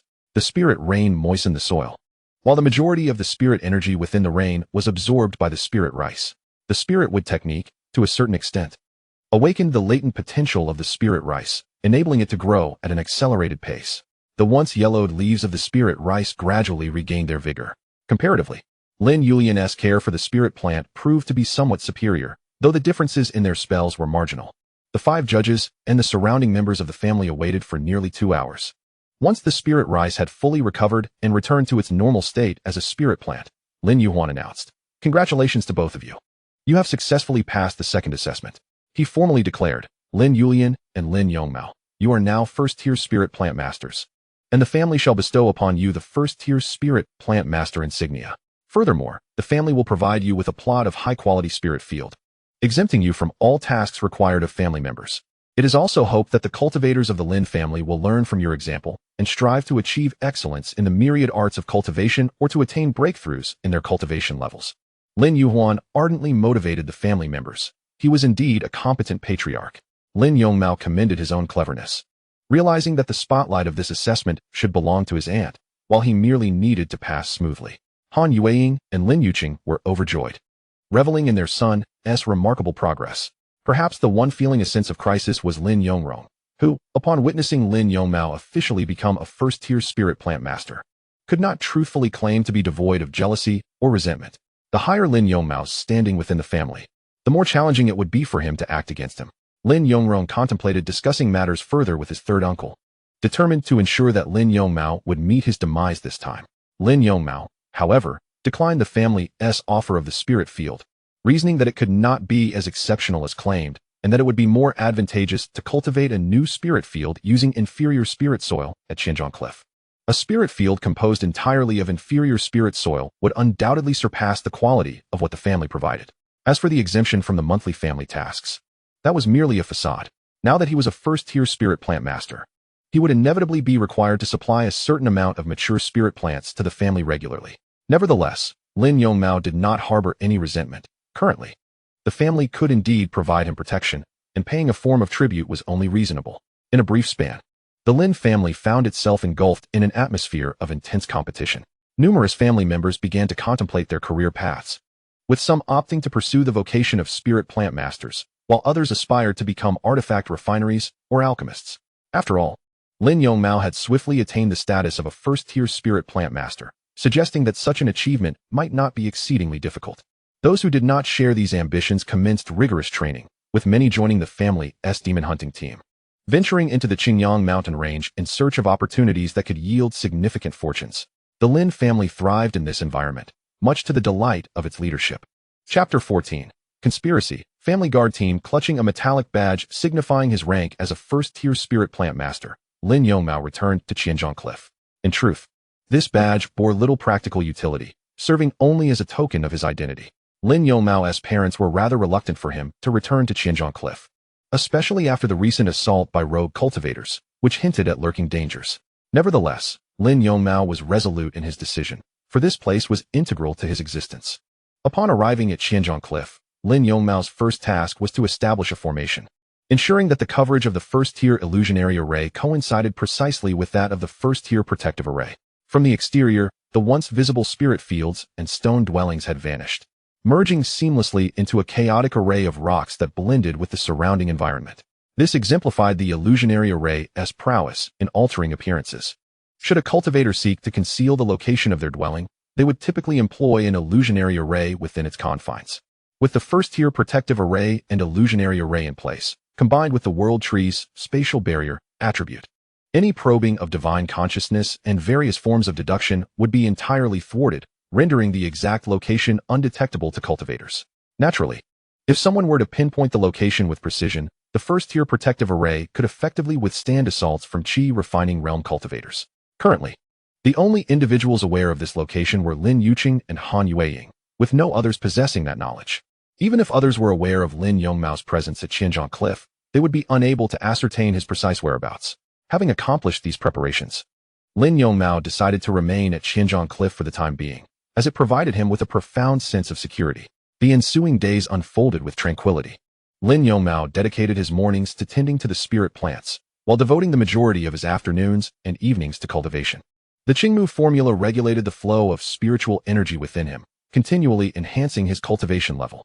With a daily intake of spirit rice, he anticipated a breakthrough from the 5th to the 6th layer of the Qi refining period within approximately 6 months. Such a pace was already quite rapid. Had it not been for the superior quality spirit rice he cultivated himself, this duration might have extended several-fold. In a secret chamber within the Lin family estate, Lin Yongrong and Lin Yukai sat opposite one another, engaged in yet another conspiracy. Third uncle, have the rogue cultivators you dispatched already failed? Why has there been no word from them? Lin Yongrong inquired. Lin Yukai nodded and remarked, I have not received any further news related to them. I fear they may have been eradicated. Is Lin Yongmao truly that formidable, capable of vanquishing even the experts you dispatched? Lin Yukai pondered and concluded. It seems unlikely that Lin Yongmao was responsible for their demise. Lin Yuqing, being a consummate practitioner at the perfect stage of Qi refinement, was likely present when the three of them acted. Lin Yongrong exhaled lightly, stating, It is fortunate that we did not act rashly. Lin Yukai replied, They may have grown suspicious. Perhaps we should cease all activities entirely. With unwavering resolve, Lin Yongrong retorted, That is not an option. I cannot find peace until Lin Yongmao is eliminated. The matter of Lin Yongmao felt to him akin to a thorn embedded in flesh. Unless he could extract it, it would torment him for a lifetime. Shall we then mobilize the family's resources? Lin Yukai made several difficult decisions. As the captain of the family's guard, he had attained the consummate stage of Qi refinement, though his mastery was somewhat superficial. Despite being of the same generation as Lin Yuqing and Lin Yuhuan, he already exhibited signs of aging. This was due to his youthful consumption of a pill that stimulated his latent potential, a choice that had inflicted nearly irreversible damage upon his body. Consequently, he would never ascend to the foundation establishment stage. Since reaching the pinnacle of Qi refinement, his status within the family had risen significantly.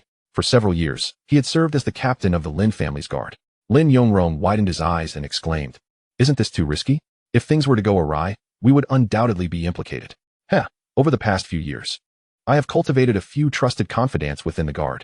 As long as we eliminate Lin Yongmao discreetly, no one will suspect a thing. Then I shall entrust this to you, third uncle. Lin Yongmao recalled Han Yueying's words. To become a second-tier spiritual planter, 3 stringent conditions must be met. A second-tier spiritual planter is responsible for nurturing spiritual roots. The first condition is to memorize and thoroughly comprehend the comprehensive guide to intermediate spiritual planting, which details approximately 2,000 varieties of spiritual plants. The second condition requires the ability to instantaneously cast the spirit wood technique, and utilize it to accelerate the growth rate of spiritual plants by 20%. The third condition is to sense the emotions of spiritual plants. Each of these conditions is increasingly demanding. Given Lin Yongmao's current circumstances, he could, at most, fulfill the first condition through the attribute panel. However, he did not wish to rely on the information acquired through the panel, preferring instead to engage in earnest study. Han Yueying, being far more proactive than Lin Yongmao, had already borrowed the comprehensive guide to intermediate spiritual planting from the family's scripture repository. Naturally, Lin Yongmao devoted considerable time each day to mastering the various details of spiritual plants.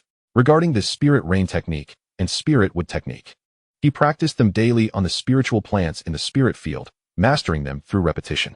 The Lin family's guard team consists of family members, and although they do not possess the same prestige as the demon hunting team, their status is still relatively high, ensuring significant safety.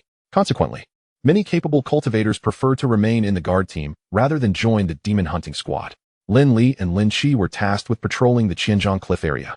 Generally, the patrol team's mission involves scouting for any dangerous beasts nearby. After all, the Lin family's residence in Yunwu Mountain is adjacent to the Qingyang Mountain Range, which is home to numerous demon beasts that often venture close to Yunwu Mountain. They must also ascertain that no rival family cultivators or rogue practitioners sneak into their territory. However, this time, the instructions given to Lin Li and Lin Qi were different. Their captain had secretly assigned them a task. Years ago, Lin Li and Lin Qi were merely peripheral figures in the family, but under Lin Yukai's recommendation, they joined the guard team and received ample cultivation resources. Thus, they were utterly obedient to Lin Yukai. Their current mission was to stealthily eliminate Lin Yongmao. Recalling Lin Yukai's fierce and resolute gaze sent chills down Lin Li and Lin Qi's spines. They were aware of Lin Yongmao, who had recently passed the first-tier spiritual planter assessment. While not a direct descendant of the family, he was significantly stronger than them, especially considering his exceptional parents. They were reluctant to confront such a formidable individual. Chapter 15, Spirit Exploration Plate and Explosive Talismans. Lin Li and Lin Qi arrived at Qianzhong Cliff, where bizarre rock formations jutted out amidst the misty expanse of Yunwu Mountain, making it challenging to locate Lin Yongmao's south hiding place. However, this posed little trouble for cultivators. Both brothers possessed commendable talent, achieving levels 7 and 8 in the Qi refinement stage, respectively. Let us split up. This Qianzhong Cliff is vast, and finding a spirit field should not be too difficult. But do take care not to alert anyone. If Lin Yuqing and his wife are here, we must leave swiftly. Lin Li, as the elder brother, repeatedly cautioned. Understood. Lin Li and Lin Qi set off on their separate missions, determined to locate Lin Yongmao's spirit field before taking action, allowing them to strike without leaving a trace. Sign-in successful. Congratulations, you have received low-grade spiritual soil, X1. As expected, today's sign-in reward was once again low-grade spiritual soil. A substantial amount of this soil was accumulating at Qianzhong Cliff, compelling Lin Yongmao to continuously expand his spirit field, without a means to enhance his fortune. The daily sign-in rewards from the Shennong sign-in system would likely remain low-grade spiritual soil unless a critical reward occurred, which could yield more precious resources. Although the inferior spiritual soil was considered a commendable reward, Lin Yongmao found himself unsatisfied. After spreading the spiritual soil across his spiritual field, he intended to commence his reading of the intermediate spiritual plant compendium. At that moment, a furtive figure captured his attention. Was it Lin Qi? Lin Yongmao observed a middle-aged man glancing around, intermittently using a compass to probe for something. This man, clad in the uniform of the Lin family's guard team, was, in Lin Yongmao's recollection, a member named Lin Qi. Due to the first-tier illusion array, Lin Yongmao was able to perceive Lin Qi outside the formation, while Lin Qi remained oblivious to Lin Yongmao and his spiritual field, as well as the stone dwelling within. If Lin Qi were merely patrolling, he would not expend such time nor employ instruments for detection. Could it be that he was here for me? Lin Yongmao felt a tightening in his chest. It seemed this was never-ending. Should this continue, there was a risk that Lin Qi might inadvertently trigger the energy shield of the first-tier guardian array, potentially revealing his location. He gently crushed a sensing talisman. It was prudent to inform his parents of the situation. Lin Yongmao had no intention of intervening himself, even though he could utilize the illusion heart flower to bewilder Lin Qi's mind, rendering him incapable of combat, allowing for an easy kill. However, such a method would not provide a lasting solution. He needed to summon Lin Yuqing and Han Yueying to uncover the individuals behind Lin Qi. Lin Qi wielded a compass-like magical artifact, a mid-grade tool bestowed upon him by Lin Yukai, known as the Spirit Probe Disc. This artifact could detect nearby spiritual entities, such as spiritual stone veins and spiritual herbs. Regrettably, the spirit probe disc had a limited range, capable of scanning only within a radius of several meters. Naturally, there existed superior-grade artifacts, even spirit-grade spirit probe discs, which possessed a far broader detection range. As Lin Qi continued to scan with the spirit probe disc, he muttered under his breath, "The spiritual energy in this area is truly thin. How could anyone establish a spiritual field here? The captain must have made an error." He navigated through the thick fog when, suddenly, the spirit probe disc emitted a brilliant light that lingered for an extended period. Lin Qi took a deep breath, contemplating. Could there truly be a spiritual field nearby? Is Lin Yongmao hiding here? According to Lin Qi's assumptions, Lin Yongmao's parents were formidable figures. He would not idly waste time here, but rather cultivate a spiritual field in a more advantageous location or retreat to their home for practice. Once the spirit probe disc reacted, he refrained from acting hastily and instead attempted to contact his brother, Lin Li, using a secret technique. The members of the Lin family guard had a set of secret arts that allowed them to sense one another over short distances, greatly facilitating patrols. Soon, Lin Li arrived, just outside of Lin Yongmao's first-tier guardian array and illusion array. Certainly, none of this escaped Lin Yongmao's keen observation. He watched as Lin Qi summoned Lin Li. "Brother, I believe I've located Lin Yongmao. His spiritual field is nearby, though shrouded in thick mist." After a meticulous search, Lin Li finally spoke. "There is indeed an array. He must have set up an illusionary formation within the confines of the spiritual field, which is why we cannot discern the situation inside. What should we do now? Should we force our way through the formation?" Lin Li was torn. Although he had discovered Lin Yongmao's hiding place, he hesitated to act recklessly. Knowing full well that this spiritual field belonged to the Lin family, any rash action could violate clan regulations. As a family rooted in spirit agriculture, the repercussions of harming a spirit cultivator were severe. Gritting his teeth, his jaw muscles visibly tensed, he resolutely declared, "We must proceed. This task must be completed, otherwise we cannot report back to the captain." Lin Qi, finding strength in his brother's resolve, naturally supported Lin Li's decision. Although Lin Li's voice was low, it resonated clearly in Lin Yongmao's ears. The captain referred to as none other than their third uncle, whose ties with Lin Yongrong were significant. Explaining why the guard team had come to this location, Lin Yongmao quickly grasped the stakes involved. As the two brothers decided to take action, they contemplated the necessity of complete annihilation and erasure of all evidence. Both produced flying swords, revealing that they wielded mid-grade magical artifacts. Given their cultivation levels and status within the family, it was unusual for them to possess such items. These must have been lent to them by Lin Yukai. The swords, delicate as gossamer, were remarkably lightweight, yet boasted formidable attack power and sharpness. Upon locating the energy shield guarding the formation, they coordinated their assault, concentrating all their attacks on a single point. Lin Yongmao remained unfazed. This was not his first encounter with such a situation. He activated the formation disc, amplifying the defense of the targeted area. With their current cultivation, it would not be easy for Lin Li and Lin Qi to breach the energy shield in a short span of time. Subsequently, he planned to activate the abilities of the illusionary heart flower. After witnessing two fruitless attacks, Lin Li cursed, "Damn it. We must resolve this swiftly. Let us bring out the talismans. We can use them to create a breach in this formation, making it easier to deal with those inside." Lin Qi nodded and retrieved 3 talismans from his storage pouch. These were exceptionally valuable fire explosive talismans, classified as high-grade first-tier talismans. Though they were consumables, their price was steep, each costing around 300 low-grade spirit stones. The damage inflicted by a fire explosive talismans was equivalent to a full-force strike from a peak chi refinement stage cultivator, and coupled with their explosive fire attribute, their destructive capability was immense. Unable to identify the formation's weak points, the brothers resolved to break through forcefully with the talismans. In a fleeting moment, the two individuals each activated 3 explosive talismans, summoning a total of 6. The frenzied fire attribute spiritual energy surged around them. Chapter 16, Blood Soul Guide, and the Sword of Severing Gold. The explosive talismans, once ignited by their spiritual energy, unleashed their violent essence akin to miniature bombs. Lin Yongmao, witnessing this scene, was taken aback by the decisiveness of the two brothers. Unable to breach the formation with their flying swords, they resorted to deploying talismans of greater potency. Should all 6 explosive talismans strike the energy shield, the first-tier guardian formation would undoubtedly be shattered. "Humph, talismans you say? You possess them, but do I not?" Lin Yongmao exclaimed, tapping his storage pouch, from which emerged a thick stack of talisman papers, all first-tier talismans. For his safety, Lin Yuqing and Han Yueying had not skimped on procuring talismans for him, from low-grade to mid-grade, and then to high-grade first-tier talismans, encompassing offensive, defensive, and supportive types. He had an array of options. Ice Sealing Talisman, Water Barrier Talisman. Lin Yongmao swiftly infused his spiritual energy into more than a dozen talismans, casting them forth in one sweeping motion.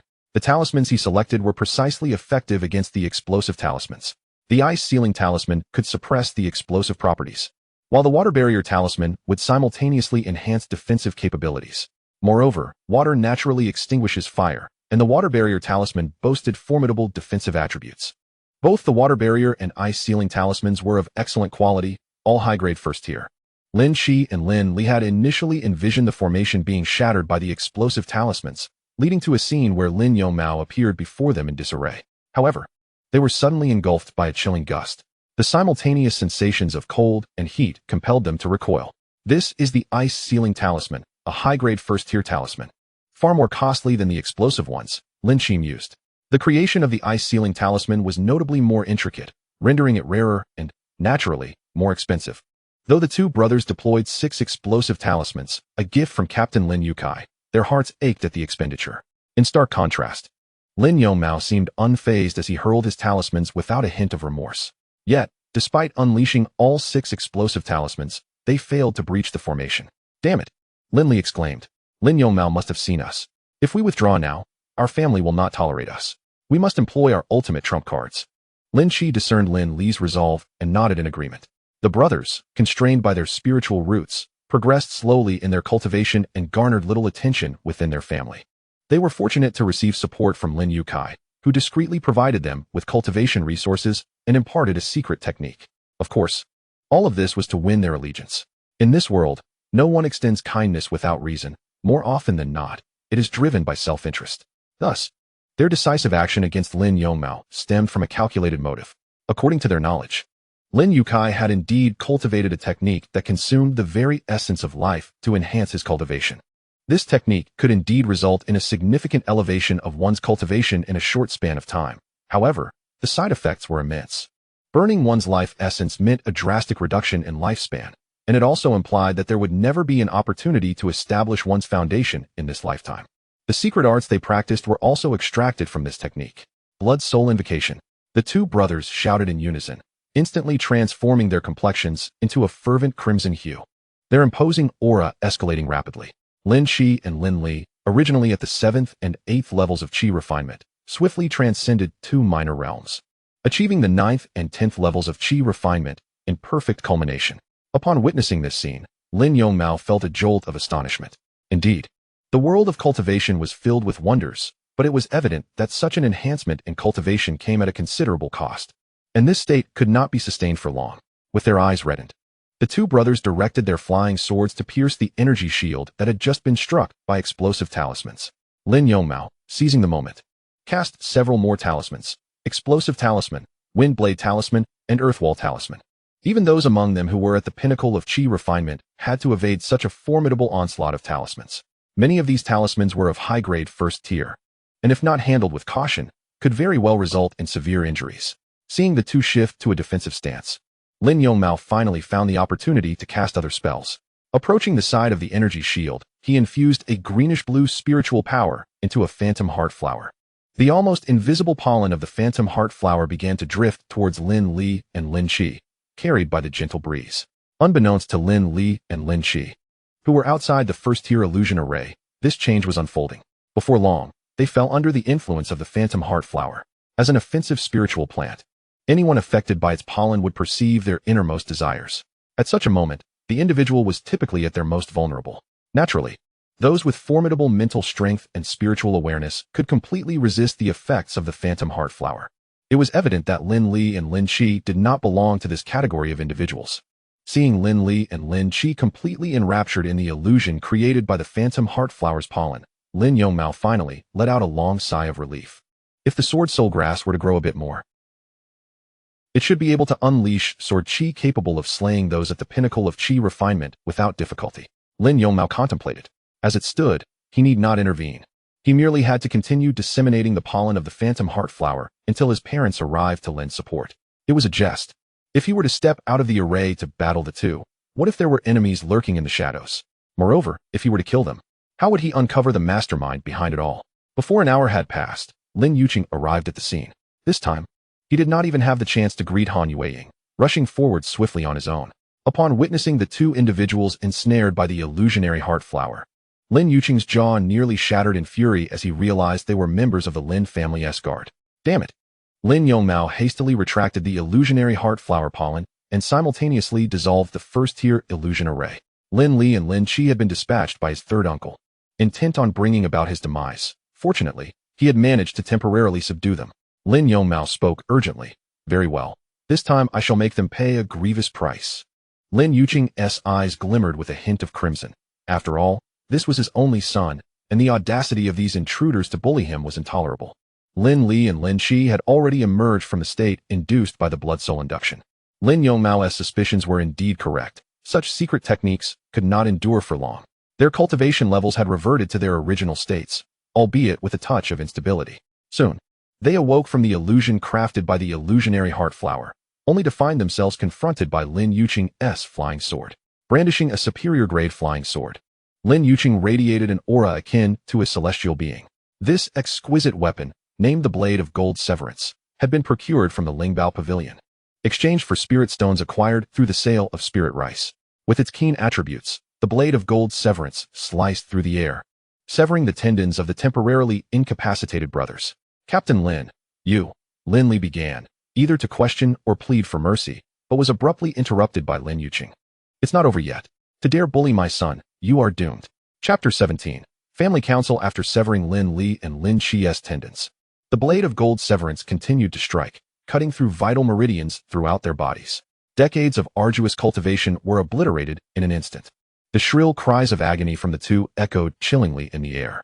Lin Yuqing wielded his power with precision, ensuring their lives remained intact while they were made to endure the depths of suffering.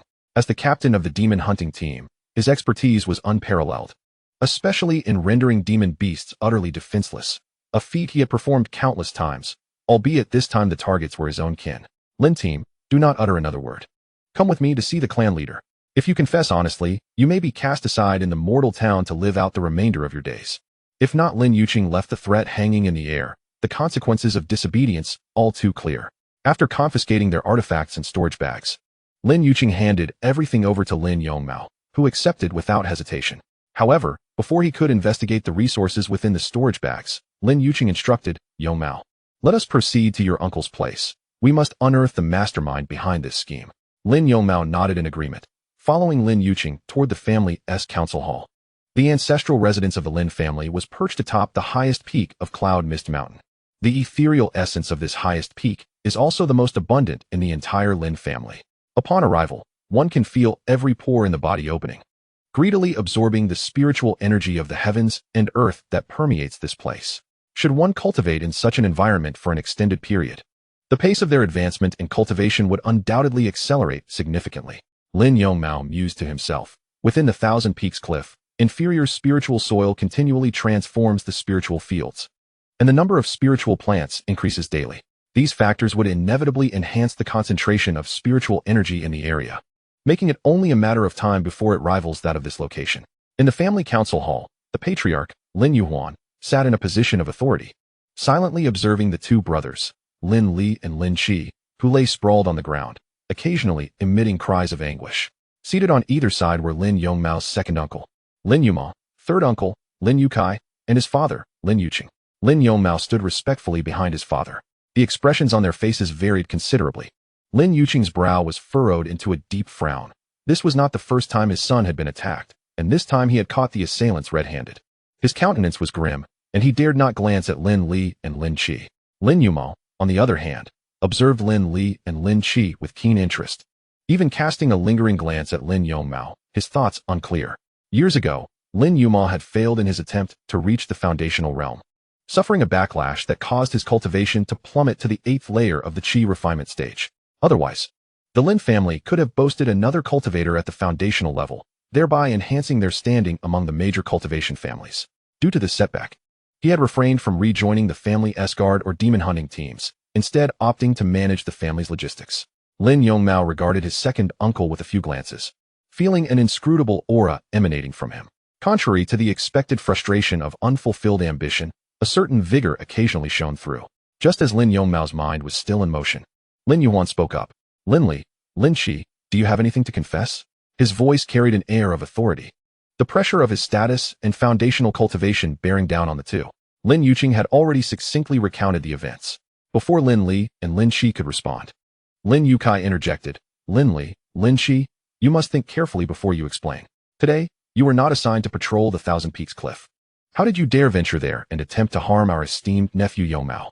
Lin Yukai sought to distance himself from the matter, speaking in a tone that was both half-threatening and half-defensive. Lin Yuqing's gaze was piercing as he spoke gravely. Third brother, as I understand it, these two are your confidants. How can their actions be disassociated from you?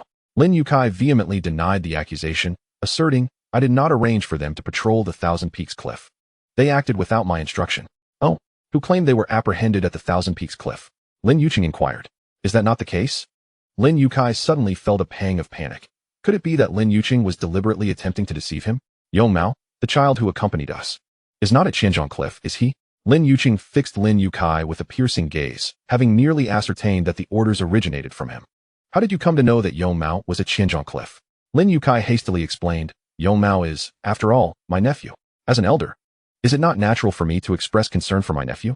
The more he attempted to justify himself, the deeper he fell into Lin Yuqing's trap. The presence of Lin Yuhuan and Lin Yongmao revealed that they had already grasped the unfolding situation, particularly as Lin Yuhuan's countenance darkened to an extreme.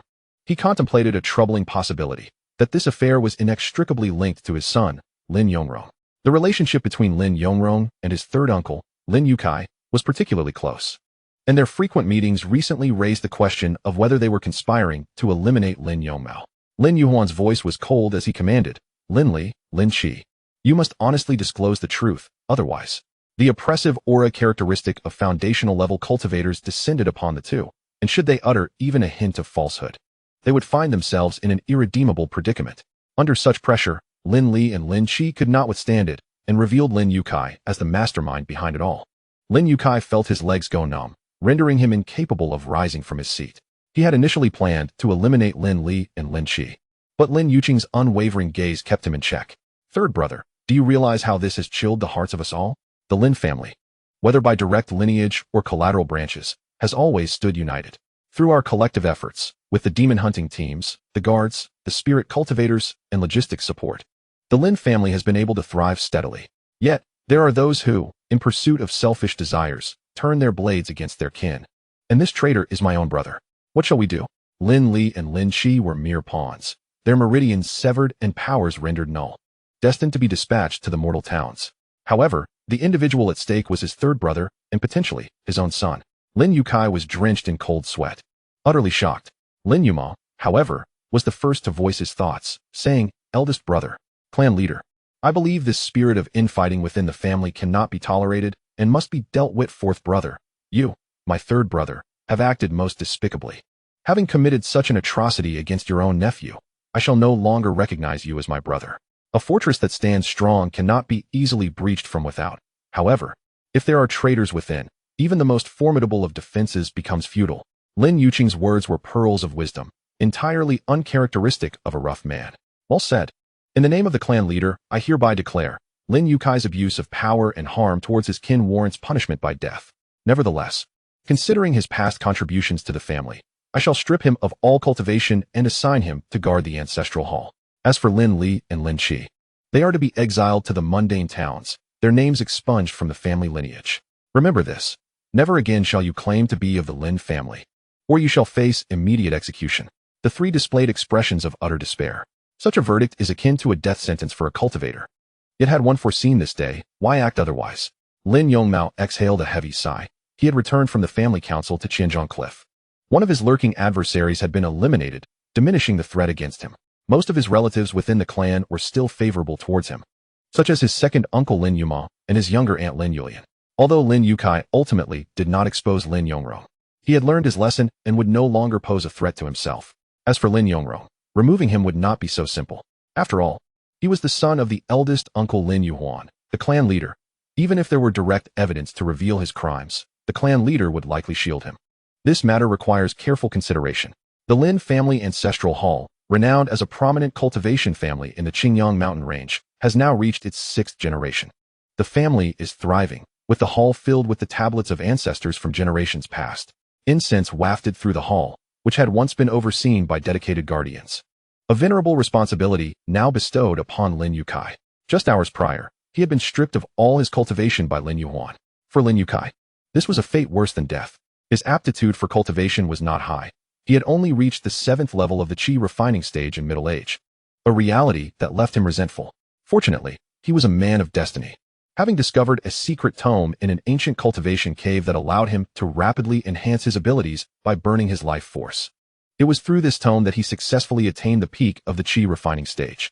However, compared to his peers, he was already graying and aged, and he had irrevocably lost the chance to advance to the foundation establishment stage.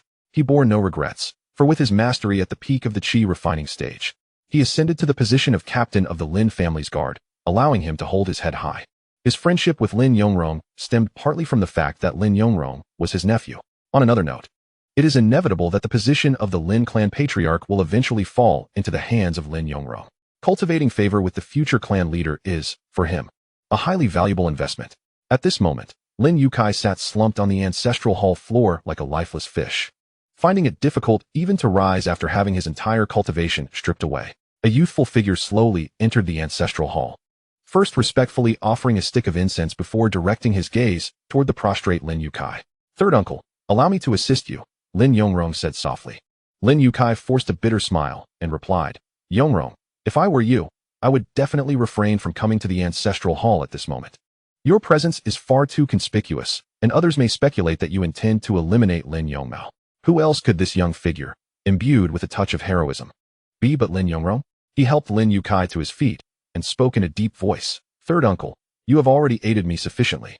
This current predicament is entirely of my own making. If I were to neglect you out of fear of being implicated, you would underestimate my resolve." Lin Yongmao sighed softly and responded, "It is truly a pity that Lin Yongmao remains unscathed. We have either underestimated him or the individuals surrounding him. Third uncle, you need not concern yourself further. I shall handle this matter in due time. Once I ascend to the position of clan leader, I will ensure that Lin Yongmao no longer remains within the Lin family." Lin Yongmao felt a sense of helplessness, as it seemed his means had been exhausted, and he could not inflict any harm upon Lin Yongmao.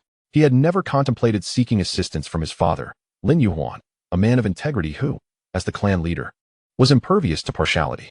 Furthermore, he had arrived today to visit third uncle Lin Yongmao, fully prepared to endure his father's wrath. Fortunately, as of now, there was no conclusive evidence pointing toward him. Even with Lin Yongmao's cultivation completely eradicated, he had not divulged his involvement. "When I eventually become the clan leader, I will certainly arrange a favorable position for you, third uncle." Lin Yongmao's expression brightened with satisfaction, thinking that his judgment of character had proven accurate. He then retrieved his storage pouch and solemnly handed it to Lin Yongmao. "Yongmao, I entrust you with the accumulation of my cultivation resources over the years.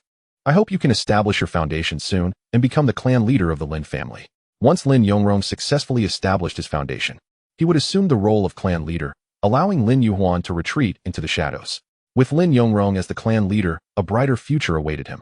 After exchanging a few more pleasantries with Lin Yongmao, Lin Yongmao reluctantly departed from the Lin family ancestral hall. As he turned away, his countenance shifted, a faint smile gracing his lips. His objective had been achieved. He had discreetly used his spiritual sense to probe Lin Yongmao's storage pouch, discovering an abundance of cultivation resources within: spirit stones, elixirs, techniques, and materials. It appeared that Lin Yongmao had amassed considerable benefits during his tenure as the captain of the guard. In the corner lay a dark red jade slip, emanating a faintly sinister aura. This must be the secret technique that allows Sen Shu to rapidly enhance his cultivation within a short span of time. If I were to practice this technique myself, then eliminating Lin Yongmao would become a mere formality. I do not wish to wait for such an extended period. If I were to cultivate in a conventional manner, it would likely take over a decade to reach the pinnacle of the qi refinement stage and obtaining the foundational elixir. The foundation establishment pill is not a simple task. If I were to wait for 10 years, Lin Yongmao might have already established his foundation by then. Would he still regard me with any esteem? I must not allow such a scenario to unfold. Chapter 19. The array of nature's sentinels. The recent conversation between Lin Yongmao and Lin Yongmao did not escape the notice of an observer who concealed himself in the attic of the ancestral hall. Having remained in a state of seclusion for over 30 years, the family had long declared this individual deceased, claiming his life force had been expended. He sighed softly. Indeed, each generation seems to surpass the last less and less. The first rays of morning light failed to pierce the dense fog enveloping Qianzhong Cliff, merely rendering the view a tad clearer. Lin Yongmao was currently wielding a rusted hoe to clear the weeds. Inferior spirit soil accelerates the growth of spiritual plants, but it also hastens the proliferation of wild grasses. If left unchecked for a few days, the spiritual plants would be entirely overrun. In severe cases, even plants that devour the vitality of spiritual flora could emerge. System, I wish to check in. Check-in successful. Congratulations, you have obtained one inferior spirit soil. Indeed, it was as such. Lin Yongmao had already cultivated 5 acres of spiritual fields, each covered with a thin layer of inferior spirit soil, perfectly suited for the growth of spiritual plants. The majority of the land was sown with spiritual rice, as its short growth cycle, under the influences of the spirit rain technique and the spirit wood technique, allows for a harvest in less than 3 days. Thus, cultivating spiritual rice is the most cost-effective choice. Lin Yongmao would visit Qianzhong Cliff every few days, clandestinely transporting the spiritual rice to the Lingbao Pavilion in Qingyang City in exchange for substantial cultivation resources. After clearing all the weeds from the spiritual fields, Lin Yongmao performed the spirit rain technique and spirit wood technique several times, ceasing only when his spiritual energy was nearly depleted. He then reviewed the intermediate compendium of spiritual plants for 2 hours before immersing himself in cultivation. This time, he retrieved a small jade vial from his storage bag, within which lay several plump elixirs. The congealing qi pill is an elixir for qi refinement stage cultivators, significantly enhancing the efficiency of absorbing the natural spiritual energy. A single congealing qi pill is priced at approximately 5 inferior spirit stones, while a pill of superior quality requires no less than 50 inferior spirit stones. Note, the quality of elixirs is categorized into inferior, intermediate, and superior grades. For the long-term development of his son, Lin Yongmao had procured only superior-grade congealing qi pills. Superior-grade elixirs not only possess greater efficacy, but also contain considerably less toxic essence. Some inferior elixirs harbor a significant amount of poison, directly impacting the practitioner's body. The process of refining this internal poison demands considerable time, and in severe cases, it may even affect one's cultivation aptitude. Lin Yongmao swallowed a qi-condensing pill as if it were a mere candy, and was immediately engulfed by a surge of intense spiritual energy swirling within him. The technique he practiced, the greenwood art, commenced its automatic operation. After considerable effort to calm the turbulent spiritual energy within, he suddenly sensed as if all the pores of his body had opened wide. During the period of consuming the pill, he felt an enhanced sensitivity to the surrounding spiritual energies of heaven and earth. The operation speed of the greenwood art was at least 3 to 4 times faster than before. This indicated that his cultivation speed had accelerated by such a factor. The efficacy of the qi-condensing pill lasted for more than half an hour, after which the boiling spiritual energy within and his acute perception of it finally dissipated. Without the aid of the elixir for cultivation, Lin Yongmao experienced an inexplicable sense of loss. It was no wonder that in the realm of immortality, individuals would resort to violence over even the slightest cultivation resources. This was one of the significant reasons. If resources were abundant, one's cultivation speed could surpass that of an ordinary practitioner by 3 to 4 times. By this calculation, within just over a month, his cultivation could potentially break through to the 6th level of the qi refining stage, thus allowing him to surpass Lin Yongmao. Lin Yongmao consumed another qi-condensing pill and resumed his meditative practice. In the realm of cultivation, there are no days or nights. Time swiftly passed, and a month had gone by. Throughout this month, Lin Yongmao diligently signed in each morning. Yet, without exception, he received only 1 unit of low-grade spirit soil, leaving him somewhat despondent. Today marked the completion of 30 consecutive days of sign-ins, granting him a chance for a double reward. He hoped this time to receive something valuable. Jade Emperor, Queen Mother, Buddha, Guanyin Bodhisattva, Supreme Old Lord, bless me with a divine artifact from my sign-in. In moments like these, disbelief in the mystical was inconceivable. Lin Yongmao fervently prayed to every deity he could name and then earnestly declared, "System, I wish to sign in." Ding. Sign-in successful. Congratulations. You have received a complete set of 2nd-grade grass and wood army formation equipment. Yes. Lin Yongmao was so elated he nearly leaped into the air. Fortunately, he was alone on the Qianzhong Cliff, or others might suspect his sanity. This double reward sign-in had yielded a complete set of 2nd-grade formation equipment. Having already experienced the sense of security provided by a 1st-grade protective formation, he was curious about the capabilities of this 2nd-grade formation. Grass and wood army formation. Grade, 2nd-grade superior. Description, a wood attribute formation, integrating both offense and defense, capable of instantly activating the abilities of spiritual plants within the formation. The more grass and wood spiritual plants present within the formation's range, the greater its power. Note, it can withstand a full force attack from a golden core stage practitioner. This is the information regarding the Woodland Sentinels formation on the attribute panel, which stirred Lin Yongmao's emotions profoundly. This is a solid strategy. The most formidable presence in the Qingyang mountain range is the Grand Elder of the Qinglan sect, who is at the early stage of the Golden Core realm. This implies that as long as he does not personally seek trouble with Lin Yongmao at Qianzhong Cliff, Lin Yongmao can remain invulnerable within the formation. With 100 or 80 years of cultivation, he may very well reach the Golden Core stage. He took out the formation tools, consisting of a formation disc and 10 formation flags. Neither the disc nor the flags could be comprehended by Lin Yongmao, as he failed to grasp their material. Nor could he decipher the profound runes inscribed upon them. A product of the system is undoubtedly of superior quality. Indeed, as he is not a formation master, understanding the intricate runes is unnecessary. The ability to utilize them suffices. He planted the flags at 10 strategic points around Qianzhong Cliff, enveloping the entire area within the formation. The range of this second-tier formation surpasses that of a first-tier protective formation significantly, while also eliminating numerous restrictions. The Woodland Sentinels formation is substantially more powerful than his family's protective formation. Lin Yongmao manipulated the formation disc with his spiritual consciousness, activating the entire formation, which enveloped the Qianzhong Cliff within his perception. Every blade of grass and every tree seemed to serve as Lin Yongmao's eyes. What a comforting sense of security. To maintain this second-tier formation continuously, it would require approximately 20 low-grade spirit stones per day, a burden he could manage.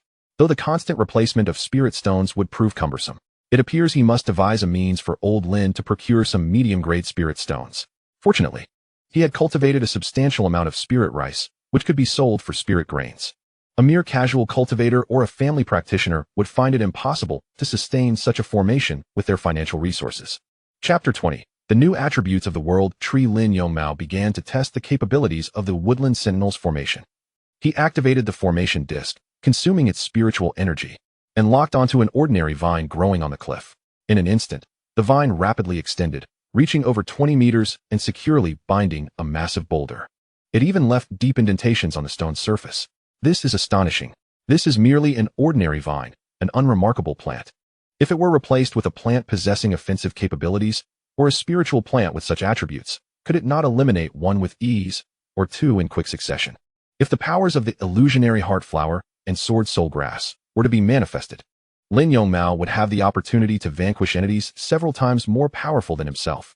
Invincible at the Qi refinement stage. Even foundation-building cultivators would be unable to stir up trouble here. With such thoughts in mind, Lin Yongmao quickly suppressed them. Prudence is paramount, invincibility at most in the Qi refinement stage. He conducted repeated experiments with the Woodland Sentinels formation, determined to master this formation thoroughly and contemplate any potential imperfections within it. The ultimate outcome, of course, was none. The array was an illusion, a fortress of nature's defenses, rendering anyone within its bounds nearly invincible. After a day spent delving into the intricacies of the formation, Lin Yongmao began to ready himself for cultivation. That night, it remained uncertain whether the peace of mind gained from successfully signing in had fortified his safety, or if it had merely allowed his thoughts to flow more freely. But his cultivation bottleneck began to loosen. In the stillness of midnight, with a sudden surge of the ethereal energies surrounding him, Lin Yongmao's body jolted with an unexpected tremor. He had broken through. He felt as if the many previously blocked meridians within him had been unsealed, granting him a newfound lightness and heightened acuity of his senses. At this moment, his cultivation had ascended to the 6th level of Qi refinement. With such progress, he mused, it would not be long before his cultivation rivaled that of Lin Yongrong. He contemplated that once he surpassed Lin Yongrong in strength, his standing within the family would not pale in comparison to that of this direct descendant. Were it not for his binding sign-in system with the family, he would have preferred the life of a solitary cultivator. However, now the survival of the Lin family was intricately tied to his own unique advantage, instilling in him a profound concern for their fate. To fully master the family, he must eliminate potential threats, such as the lurking adversary Lin Yongrong. Once his cultivation reached the foundation establishment stage, he vowed to expel Lin Yongrong from their midst. No, he would ensure that he was utterly vanquished. After spending half an hour solidifying his 6th level of Qi refinement, Lin Yongmao contentedly reclined upon his bed, drifting into the realm of dreams. Although cultivators could forego sleep for days on end, as meditation could substitute for rest, slumber remained the most effective means for lower-tier cultivators to rejuvenate their energies. Furthermore, Adhering to the principle of rising early had long been a good habit that Lin Yongmao had cultivated. As dawn broke, the mist coalesced into morning dew, making it easy for garments to become soaked while traversing the forest. Lin Yongmao awoke from the stone bed in his stone hut, stretching languidly. System. I wish to sign in. Sign in successful.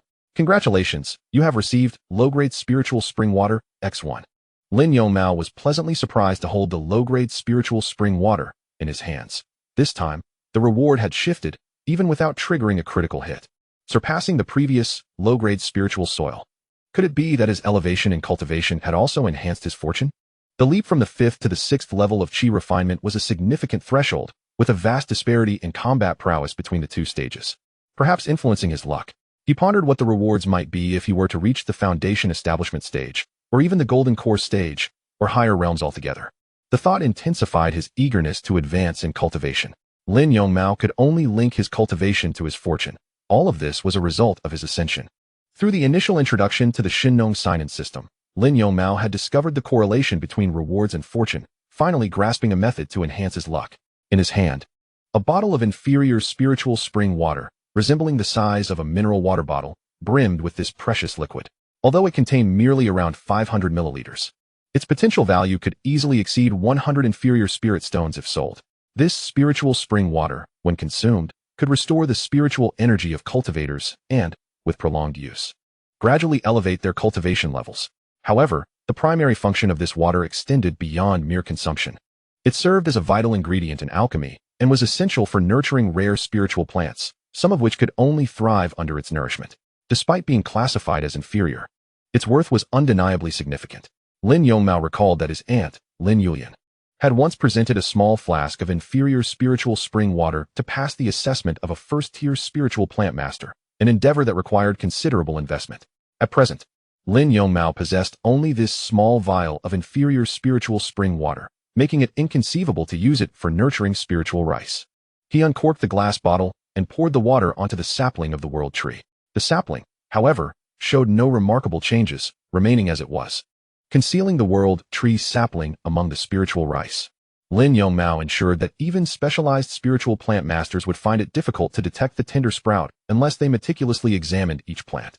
The world tree sapling still bore 3 tender leaves, resembling the nascent forms of the qilin, qinglong, and zhuke.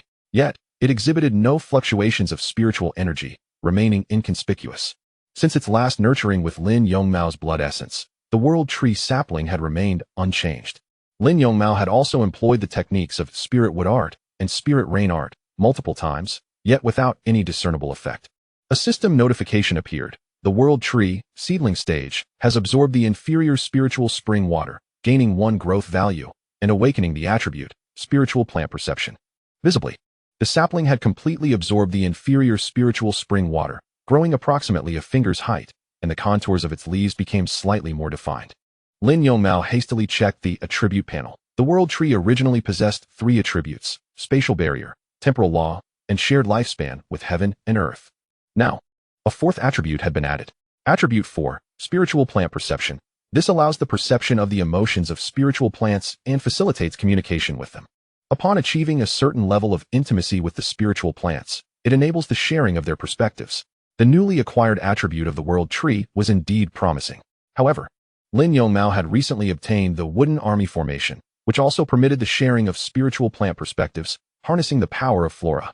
Nevertheless, the ability to sense the emotions of spiritual plants would undoubtedly enhance the cultivation process. Currently, he could only share the perspectives of the sword soul grass, hemostatic vine, and world tree, indicating that these were the 3 spiritual plants with which he shared the highest affinity. The world tree required no further elaboration. Lin Yongmao had already established a mental contract with it, and their relationship was inherently symbiotic. Yet, in its seedling stage, the world tree resembled an infant, its intelligence yet to awaken. Only a singular message penetrated Lin Yongmao's mind. Chapter 21, The 600 Years of Cloud and Mist Tea. The world tree, at present, resembled an infant, its intellect yet to be fully awakened. The sole transmission to Lin Yongmao was the urgent need for nourishment. He sighed softly and remarked, "I am aware of your need for sustenance, but where might such nourishment be procured?" However, the consciousness conveyed by the world tree remained indistinct, leaving the specifics of its requirements shrouded in ambiguity. As a divine tier entity, The world tree's nutritional needs were assuredly not of the ordinary sort. The previously offered low-grade spirit spring water was merely a stroke of luck. Lin Yongmao was certain that a second application of the spirit spring water would be futile, as it was not particularly rare. The only entities capable of direct communication with Lin Yongmao were the bloodstopper vine and the sword soul herb. The bloodstopper vine, having been the first spiritual plant he cultivated, had matured over a decade, and with the influence of the world tree's time law and Lin Yongmao's diligent care, it had now reached a century in age. Master, could you refrain from constantly plucking my leaves? It adversely affects my growth. The bloodstopper vine communicated directly with Lin Yongmao. He responded with his spiritual sense, cease your complaints. Consider the abundant spirit soil I have provided. Do you think this is a jest? Utilize your leaves to exchange for spirit stones, thus acquiring the resources necessary for your continued growth. Lin Yongmao directly employed psychological persuasion on the bloodstopper vine. Feeling somewhat aggrieved, the bloodstopper vine recognized the validity of its master's words, yet sensed an oddity in the situation. Lin Yongmao chuckled softly. The bloodstopper vine was indeed a treasure. The leaves of a century-old bloodstopper vine held considerable value, and Lin Yongmao would harvest 2 to 3 leaves daily, subsequently selling them to Lin Yuqing for trade at the Spirit Treasure Pavilion. It was akin to harvesting chives, reaping them in successive cycles. The sword soul herb had also developed a rudimentary consciousness and the ability to engage in dialogue with Lin Yongmao. Master, I possess only a single leaf. Please do not pluck it. Positioned not far from the bloodstopper vine, the sword soul herb frequently witnessed the latter's plight, instilling a profound concern for its own fate. Lin Yongmao was amused by these 2 lively treasures. Rest assured, with only 1 leaf, how could I possibly take yours? The sword soul herb, being an offensive-type spiritual plant, derived its strength from the number of its leaves, aspiring to grow into a 9-leaf sword soul herb, with its leaves rivaling celestial artifacts. Lin Yongmao would never engage in such self-destructive actions. The small sword soul herb swayed gently in the breeze, its sole leaf fluttering as if patting itself on the back. That is a relief. Thereupon, Lin Yongmao employed the spirit wood technique on both the century-old bloodstopper vine and the sword soul herb, not forgetting to harvest 4 additional leaves from the bloodstopper vine. After tending to these spiritual plants, Lin Yongmao temporarily departed from Qianzhong Cliff. Upon returning home, Lin Yongmao found only his father, Lin Yuqing, engrossed in his cultivation. He handed over the majority of the spiritual rice, along with several leaves of the century-old blood-stopping vine, to Lin Yuqing before inquiring about his mother, Han Yueying. Your mother is in the family's spiritual plantation. You may seek her there. Lin Yongmao readily agreed. He had previously visited the family's spiritual plantation, but at that time, he was not yet a spiritual planter and lacked a system. Now, returning there might yield different results. The Lin family's spiritual plantation is one of its most vital components, serving as the family's principal industry. The main overseer of this plantation happens to be Lin Yongmao's mother, Han Yueying. This is largely due to her status as the only second-tier spiritual planter in the Lin family. Han Yueying is also a descendant of the Han family, a renowned cultivation family in the Qingyang mountain range, having married into the Lin family through an alliance. Intermarriage among major cultivation families occurs frequently to strengthen mutual ties. By forming a community of shared interests, the stability of the family's standing is enhanced. In truth, the foundations of cultivation clans are often more fragile than those of prominent families in the secular realm. The downfall of a single powerful cultivator within the family could lead to its decline. Thus, the support derived from intermarriage can slightly alleviate the looming crises. Since marrying into the Lin family, Han Yueying has diligently studied the lineage of the Lin family's spiritual planters. To her surprise, not a single individual from her generation in the Lin family had mastered the ancestral second-tier spiritual planter heritage, which was instead learned by an outsider. Consequently, Han Yueying oversees the management of the Lin family's spiritual plantation and holds a position of great esteem within the family. The plantation is protected by a formation, and Lin Yongmao did not recklessly intrude. Instead, he first sent a message to Han Yueying within the formation. Shortly thereafter, she opened the formation and allowed Lin Yongmao entry. He had visited this place several times before, but those memories were now quite hazy. He could only recall that Han Yueying was strict about what he could touch, as most spiritual plants were exceedingly delicate and could only be nurtured by trained spiritual planters. Mother, please stay close to me and do not wander off or touch any of the spiritual herbs. I still have some matters to attend to, so please wait a moment. Han Yueying admonished, still perceiving Lin Yongmao as a child and almost forgetting that he was now a first-tier spiritual planter. Following Han Yueying, Lin Yongmao ventured to the innermost depths of the spiritual plantation. The family's spiritual plantation spans a vast area, approximately 1,000 acres of spiritual fields. Within these fields, a diverse array of spiritual plants flourished, primarily consisting of common first-tier varieties found in the cultivation world. This was to be expected. Although the Lin family was a well-known cultivation clan near the Qingyang mountain range, they were not considered a major power. These spiritual plants, however, are the very foundation upon which the Lin family relies for survival. The spiritual plantation is not solely staffed by Han Yueying. Most first-tier spiritual planters from the family choose to remain here, as it is indeed the best place for enhancing their proficiency as spiritual planters. As Lin Yongmao traversed through the spiritual fields, he caught sight of his aunt Lin Yulian. She greeted him warmly, and he responded with equal enthusiasm. In the memories of his former self, he recalled spending much time with his aunt during his childhood, as his parents were often busy. She was akin to a second mother to him. Lin Yulian accompanied Han Yueying to the innermost part of the spiritual plantation.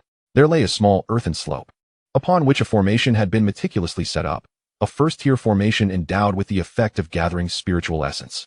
Atop this slope stood a grand tea tree, adorned with both old and new leaves, surrounded by swirling mists and a palpable aura of spiritual energy.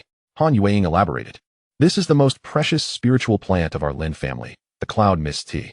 This particular tree has reached an age of 600 years. Approaching the tea tree, one could feel the surrounding spiritual energy intensifying. The cloud mist tea tree absorbed the essence of heaven and earth, while simultaneously nurturing its surroundings. This is the foundation of our Lin family. Most of our cultivation resources are exchanged for the leaves of this tea tree. Chapter 22. Cloud Crystal. The cloud mist tea possesses remarkable properties, such as aiding in concentration, healing spiritual wounds, and breaking through bottlenecks, particularly the 600-year-old variety, which is especially potent. Even the esteemed elder of the Qinglan sect, at the Golden Core stage, holds our cloud mist tea in high regard. Han Yueying continued to extol the virtues of this 600-year-old tea, and Lin Yongmao couldn't help but marvel at its excellence. This was no hastily cultivated spiritual plant. It was a genuine tea tree that had flourished for 5 to 6 centuries. He recalled hearing that the clan leader Lin Yuhuan had managed to advance to the foundation establishment stage with the aid of a foundational pill acquired through the cloud mist tea leaves from the Qinglan sect. Unfortunately, the yield of this tea was rather low, producing only a few new leaves each year. Lin Yongmao approached the ancient tea tree and utilized the attribute panel to investigate its information. Cloud mist tea, growth stage grade, second-tier spiritual plant description. The cloud mist tea tree, rooted above the ley lines, has thrived for 600 years. Each leaf contains a trace of cloud mist spiritual energy, which, when brewed with boiling spiritual spring water, can calm the mind and mend spiritual wounds. For cultivators encountering bottlenecks in their practice, consuming it may provide an opportunity for breakthrough. Cultivation recommendations. 1. Bury cloud crystal at the base of the roots to accelerate growth. 2. Enhance the quality of low-grade ley lines. 3. A second-tier spiritual plant master may employ the spirits of flora and fauna spell. The attribute panel recorded an intricate description of the cloud mist tea tree along with cultivation suggestions. Lin Yongmao mused. If only he could possess such a cloud mist tea tree, the efficiency of tea production would rise significantly, enabling him to acquire more cultivation resources. Before he could ponder further, Han Yueying spoke again. Yulian, Yongmao, now that you are both first-tier spiritual plant masters, what insights do you glean from observing this 600-year-old cloud mist tea tree up close? Lin Yulian was the first to speak, exclaiming how abundant the spiritual energy was around them. It seemed that the higher the grade of spiritual plants, the more they required ample celestial energy. Han Yueying smiled and nodded in agreement. Lin Yongmao then remarked, I recall seeing a material in my childhood called cloud crystal, which only grows in the birthplace of mist.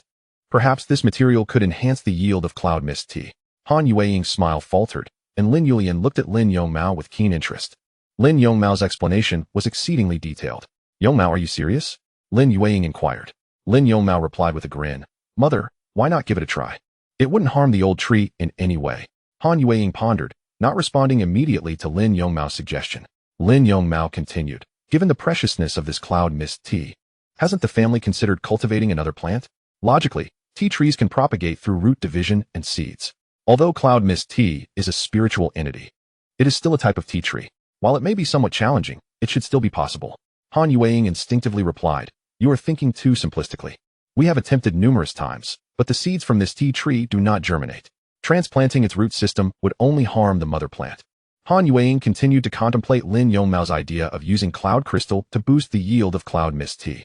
While this cloud crystal might be hard to find elsewhere, it still existed in abundance within the Misty Mountains. Perhaps it was worth a try? Remembering that Lin Yongmao could harvest spiritual rice every 3 days. Perhaps he truly possessed such extraordinary abilities. Mother, how can I obtain a seed of cloud mist tea? Lin Yongmao inquired. The two were clearly on different wavelengths. That's simple. You can exchange family contribution points for it. I recall that acquiring a seed of cloud mist tea requires 500 contribution points, which you have ample enough. However, she added, but it would be of little use to you. Family contribution points are a system established by the family to encourage its members, allowing them to exchange for items such as elixirs, spiritual materials, and techniques. Moreover, exchanging family contribution points for cultivation resources is more cost-effective than purchasing them directly in the market. For instance, a low-grade qi condensation pill would cost 5 low-grade spirit stones in the market, but only 3 contribution points. By completing tasks assigned by the family, one could earn contribution points. Although it was also possible to directly exchange spirit stones, the conversion rate was 1 low-grade spirit stone for 0.6 family contribution points. This was designed to prevent family members from exploiting family resources through spirit stone exchanges. In essence, 500 contribution points equated to less than 900 low-grade spirit stones, a sum Lin Yongmao could afford. He planned to head to the logistics hall after leaving the spiritual plantation to exchange for a seed of the cloud mist tea tree. If others could not cultivate new cloud mist tea plants, could he, with his system, not accomplish the same? Lin Yongmao wandered around the spiritual plantation several times. Yet he found nothing of value to cultivate, so he decided to leave. The logistics hall was responsible for the allocation of cultivation resources within the family, and it was also the primary source for task assignments. Lin Yongmao made his way to the logistics hall alone. Managing the entire logistics hall was his second uncle, Lin Yongmao. Lin Yongmao was a handsome middle-aged man with an approachable demeanor. However, since his unsuccessful advancement to the foundation establishment stage, he had rarely been seen in public. Upon his visit to the logistics hall, Lin Yongmao did not catch sight of Lin Yongmao. Instead, he was greeted by Lin Yongqian, his second uncle's daughter and Lin Yongmao's cousin. At 12 years old, Lin Yongqian still bore the cherubic roundness of childhood, her face adorably plump. "Qianer, is uncle not here?" Lin Yongmao inquired with a smile. Upon hearing his question about her father, Lin Yongqian's bright smile dimmed somewhat, and she pouted, saying, "I thought Gidge was here to play with me."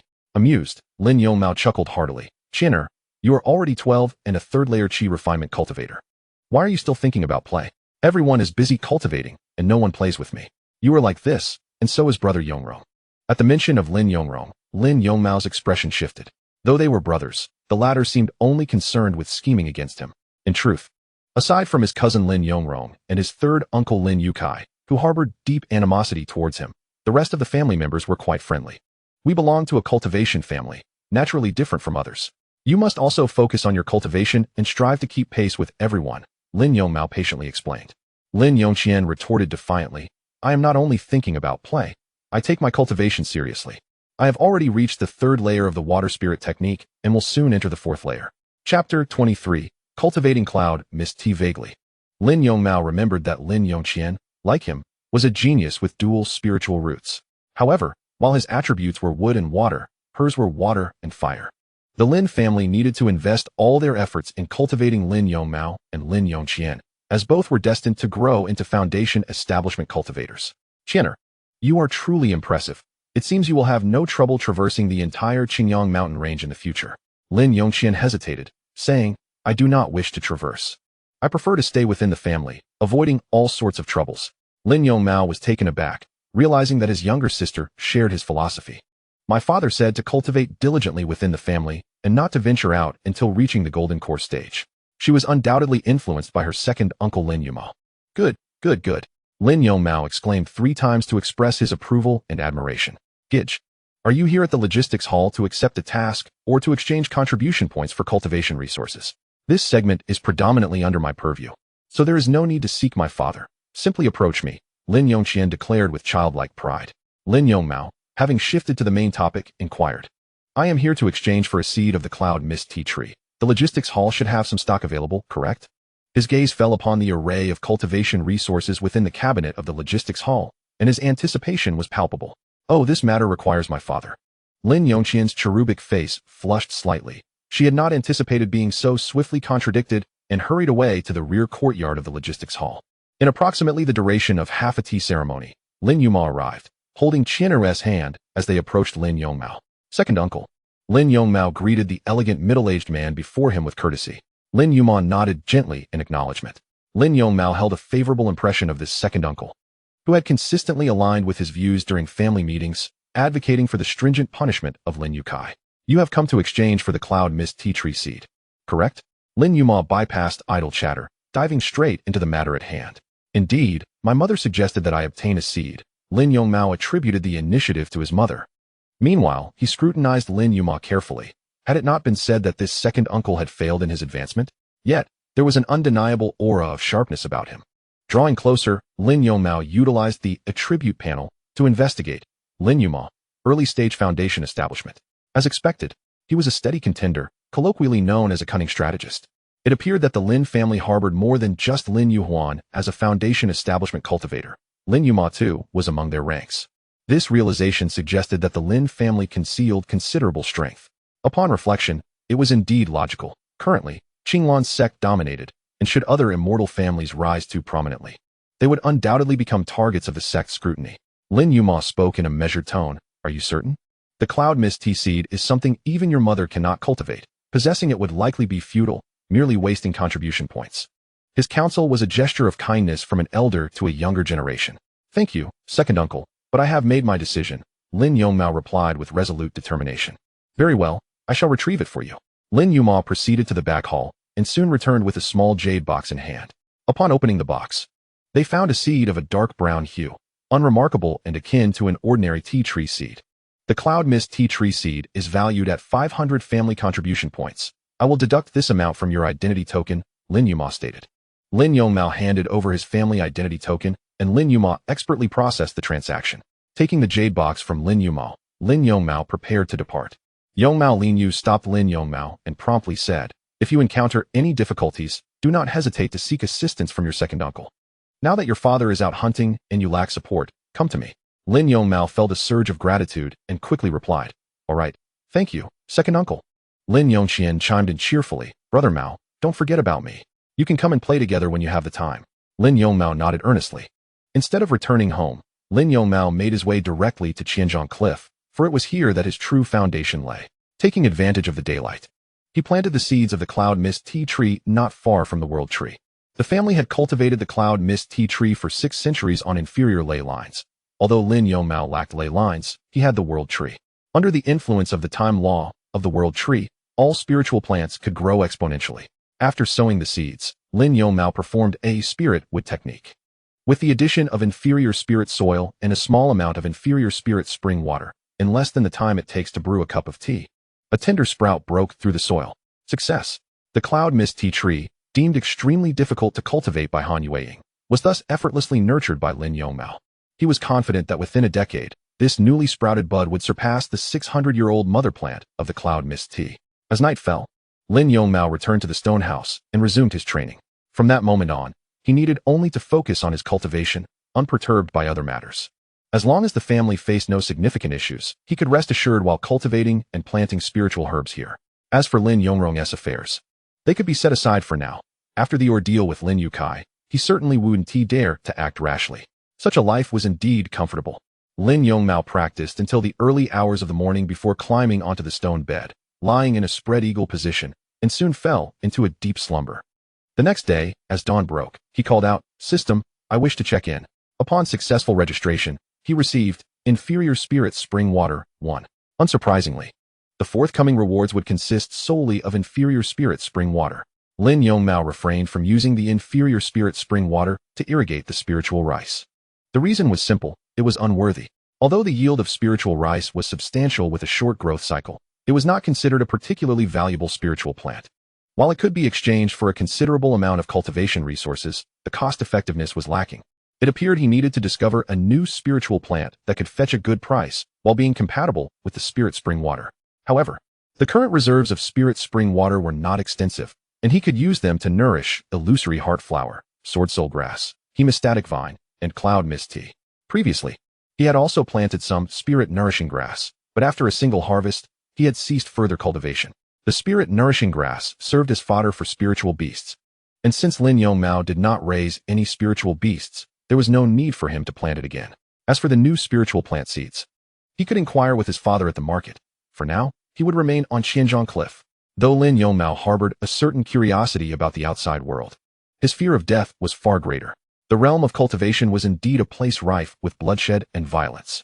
Chapter 24. The Sword Talisman and the Purple Jade Fruit. Lin Yuqing had already set forth for Qingyang City, entrusted with a considerable amount of spiritual rice by his son, along with some leaves of the century-old blood-stopping vine. He aimed to swiftly exchange these items for more resources beneficial for their family's cultivation. The day for the hunting team he led was approaching, necessitating thorough preparations for himself and Han Yueying. Upon arriving in Qingyang City, Lin Yuqing made his way directly to the Lingbao Pavilion. Coincidentally, the proprietor, Su Lizzie, was at the entrance, and the two immediately engaged in cordial conversation upon meeting. Su Lizzie now regarded Lin Yuqing with utmost respect, having profited significantly from the spiritual rice Lin had provided during this period. The spiritual rice, while not consumable in Qingyang City, could be transported to other branches of the Lingbao Pavilion, which garnered him considerable benefits. Brother Lin, let us proceed to the private room on the second floor for a detailed discussion. Thanks to you, our Lingbao Pavilion has recently acquired a fine batch of goods for your appraisal, Su Lizzie remarked with a hint of flattery. Lin Yuqing had long since grown accustomed to Su Lizzie's demeanor, for he was now in a position of advantage. In the elegant chamber on the second floor of Lingbao Pavilion, a maidservant presented freshly harvested fruits and exquisite delicacies. Though not magical items, they were quite exquisite nonetheless. Su Lizzie rubbed his hands together and inquired, Brother Lin, how much spiritual rice have you brought this time? Lin Yuqing drained his cup of tea and replied nonchalantly, 5,000 jin of premium spiritual rice. In truth, he could have supplied more. But his son had cautioned him that an excessive immediate transaction might arouse the suspicions of those with ulterior motives. The quantity of spiritual rice he intended to sell was already substantial. Should the market witness an overwhelming surplus, it could lead to unwarranted trouble for the Lin family. Even if the spiritual rice were to be stored with him, he could not sell it all at once. Upon hearing the figure of 5,000 jin, Su Lizzie couldn't help but swallow hard. Given the quality of this spiritual rice, a conservative estimate suggested it could fetch over 10,000 inferior spirit stones, from which he would also profit handsomely. Excellent. Brother Lin, rest assured, our Lingbao Pavilion can accommodate any amount of spiritual rice you wish to entrust to us. Naturally, Lin Yuqing shifted the conversation, saying, Did you not mention earlier that you have acquired a new batch of goods? May I have a look? Su Lizzie promptly clapped his hands 3 times, and a young man entered the elegant chamber accompanied by several maidservants. The maidservants filed in, forming a delightful visual tableau. For Lin Yuqing, a family man, his focus was not on the maidservants, but rather on the trays they carried. Each tray, crafted from high-quality sandalwood, bore a precious artifact. Su Lizzie rose to his feet, exuding an air of refined elegance that transformed his previously mercantile and obsequious demeanor. Allow me to introduce these exquisite items to Brother Lin. He began with the first item, the Sword Talisman, crafted by a second-tier talisman master from the Qinglan sect. This second-tier talisman could instantaneously unleash dozens of sword energies, each equivalent to the full-force strike of a mid-stage foundation establishment cultivator. Having hunted demons for many years, Lin Yuqing recognized the rarity of this artifact and remarked, This is indeed a remarkable item. Even in the hands of a qi refining cultivator, it possesses the power to rival that of a foundation establishment cultivator. It is a pity that it is a consumable, Su Lizzie replied, but in a moment of peril, it may very well save a life. Lin Yuqing was thoroughly satisfied with the talisman. Whether for his son or himself, it would provide an added layer of security. Price was of no concern. He felt compelled to acquire this second-tier talisman. Seemingly sensing Lin Yuqing's thoughts, Su Lizzie stated, This second-tier sword talisman is priced at 2,000 low-grade spirit stones. The astonishing price for a consumable item reached 2,000 low-grade spirit stones was indeed staggering. Lin Yuqing attempted to negotiate multiple times, but each effort was met with Su Lizzie's unwavering stance. Brother Lin, there is simply no room for negotiation. If I do not sell it at this price, I cannot justify it to the talisman master of the Qinglan sect. With a resigned sigh, Lin Yuqing conceded, realizing there was no alternative but to purchase the sword talisman for 2,000 low-grade spirit stones. Su Lizzie continued his presentation. The second item is the Xiansha crystal. This is also a second-tier spiritual item, containing an intense aura of Xiansha, which can significantly enhance one's cultivation when absorbed. A black crystal lay quietly on the tray, emanating a painful sensation upon close proximity to the skin. Lin Yuqing waved his hand dismissively, stating, Such a malevolent object is beyond my means. Let us move on to the next item. Noticing Lin Yuqing's disinterest, Su Lizzie hastily introduced the next spiritual item. The third item is sure to please you, Brother Lin, especially as a gift for your sister-in-law. It is the seed of a purple jade fruit. With diligent cultivation, it could potentially grow into a tree that bears countless purple jade fruits. Resting on the tray was a peach-shaped seed, entirely made of jade and shimmering with a captivating purple light. Surely you are familiar with the purple jade fruit, which is produced by a second-tier spiritual plant. It provides abundant energy to cultivators and is also an essential material for refining the foundation establishment pill. Upon hearing the term foundation establishment pill, Lin Yongmao's breath quickened. His cultivation was currently at the pinnacle of the qi refining stage, and with a foundation establishment pill, he had a 70% chance of successfully establishing his foundation. However, foundation establishment pills in the Qingyang mountain range were monopolized by the Qinglan sect, making it exceedingly difficult for cultivators outside the inner sect to obtain one. Yet, if he could exchange the purple jade fruit, perhaps an opportunity might arise. Lin Yongmao's ability to establish a foundation was made possible by his visit to the Qinglan sect, where he exchanged 2 genes of cloud mist tea for a foundation-building pill. The Qinglan sect is the sole cultivator of such pills, as it is the only sect in the Qingyang mountain range with a second-tier alchemist. The ingredients required to concoct a foundation-building pill are exceedingly rare. The second-tier alchemist typically only brews one every several years. If enough Zhu fruits could be procured, the possibility of obtaining another pill could arise. Besides his own needs, Han Yueying would eventually require it as well. Her son would need to establish a foundation in due time, necessitating early planning. While Han Yueying, as a second-tier spirit plant master, might struggle to cultivate the fruit pit, perhaps her son could succeed. It was imperative to acquire it. I want this fruit pit. What is the price? Lin Yongmao had no intention of haggling. After all, a mere fruit pit held little value. 1,000 low-grade spirit stones would suffice. Su Lizzie raised a finger. Indeed, a merchant of dubious character. Lin Yongmao grit his teeth and agreed. Chapter 25. Encountering robbery manager Su Lizzie showcased numerous spirit items to Lin Yongmao, but none compared to the first and third items. Having navigated the intricacies of Qingyang City for several decades, Lin Yongmao was not one to be easily deceived and opted not to purchase the other items. The sword talisman and the Zhu fruit pit were truly valuable. This trip had proven worthwhile. Upon leaving the Lingbao pavilion, a young man entered quietly, his footsteps so silent that even Su Lizzie failed to notice him. Su pondered whether to take action and intercept him. The young man's cold gaze suggested that his intent was to kill and seize treasures. That would be unwise. Su Lizzie quickly asserted. He is a member of the Lin family. Although we at the Lingbao pavilion do not fear the Lin family, should this matter come to light, it could tarnish our reputation. Moreover, we still rely on this lucrative venture. As the one managing business in Qingyang City, Su Lizzie's advice was to be heeded. Nevertheless, the young man certainly harbored secrets. It was improbable that he could produce such a significant quantity of high-quality spirit rice in such a short time. If only there were more spirit rice, it was essential for low-tier cultivators and would sell readily. Su Lizzie observed the young man closely. He was responsible for transporting this batch of spirit rice and had just arrived today. Su could easily discern his noble status, as well as his cultivation level, which had reached the foundation-building stage. After much contemplation, the young man ultimately decided against pursuing Lin Yongmao. After all, venturing into the territory of another family could lead to unforeseen consequences. It was better to let it be. Lin Yongmao did not rush to leave Qingyang City. Instead, he visited several large shops and purchased many cultivation resources, elixirs, talismans, and magical artifacts, essentials for his practice. Their family relied on Lin Yongmao to cultivate vast amounts of spirit rice, and the spirit stones obtained should be transformed into necessary cultivation resources. Relying solely on arduous training, when will one see the light of day?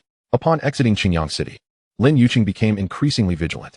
Within the city, the Qingyang City law enforcement team provided some measure of security, yet outside its confines, there was no such assurance.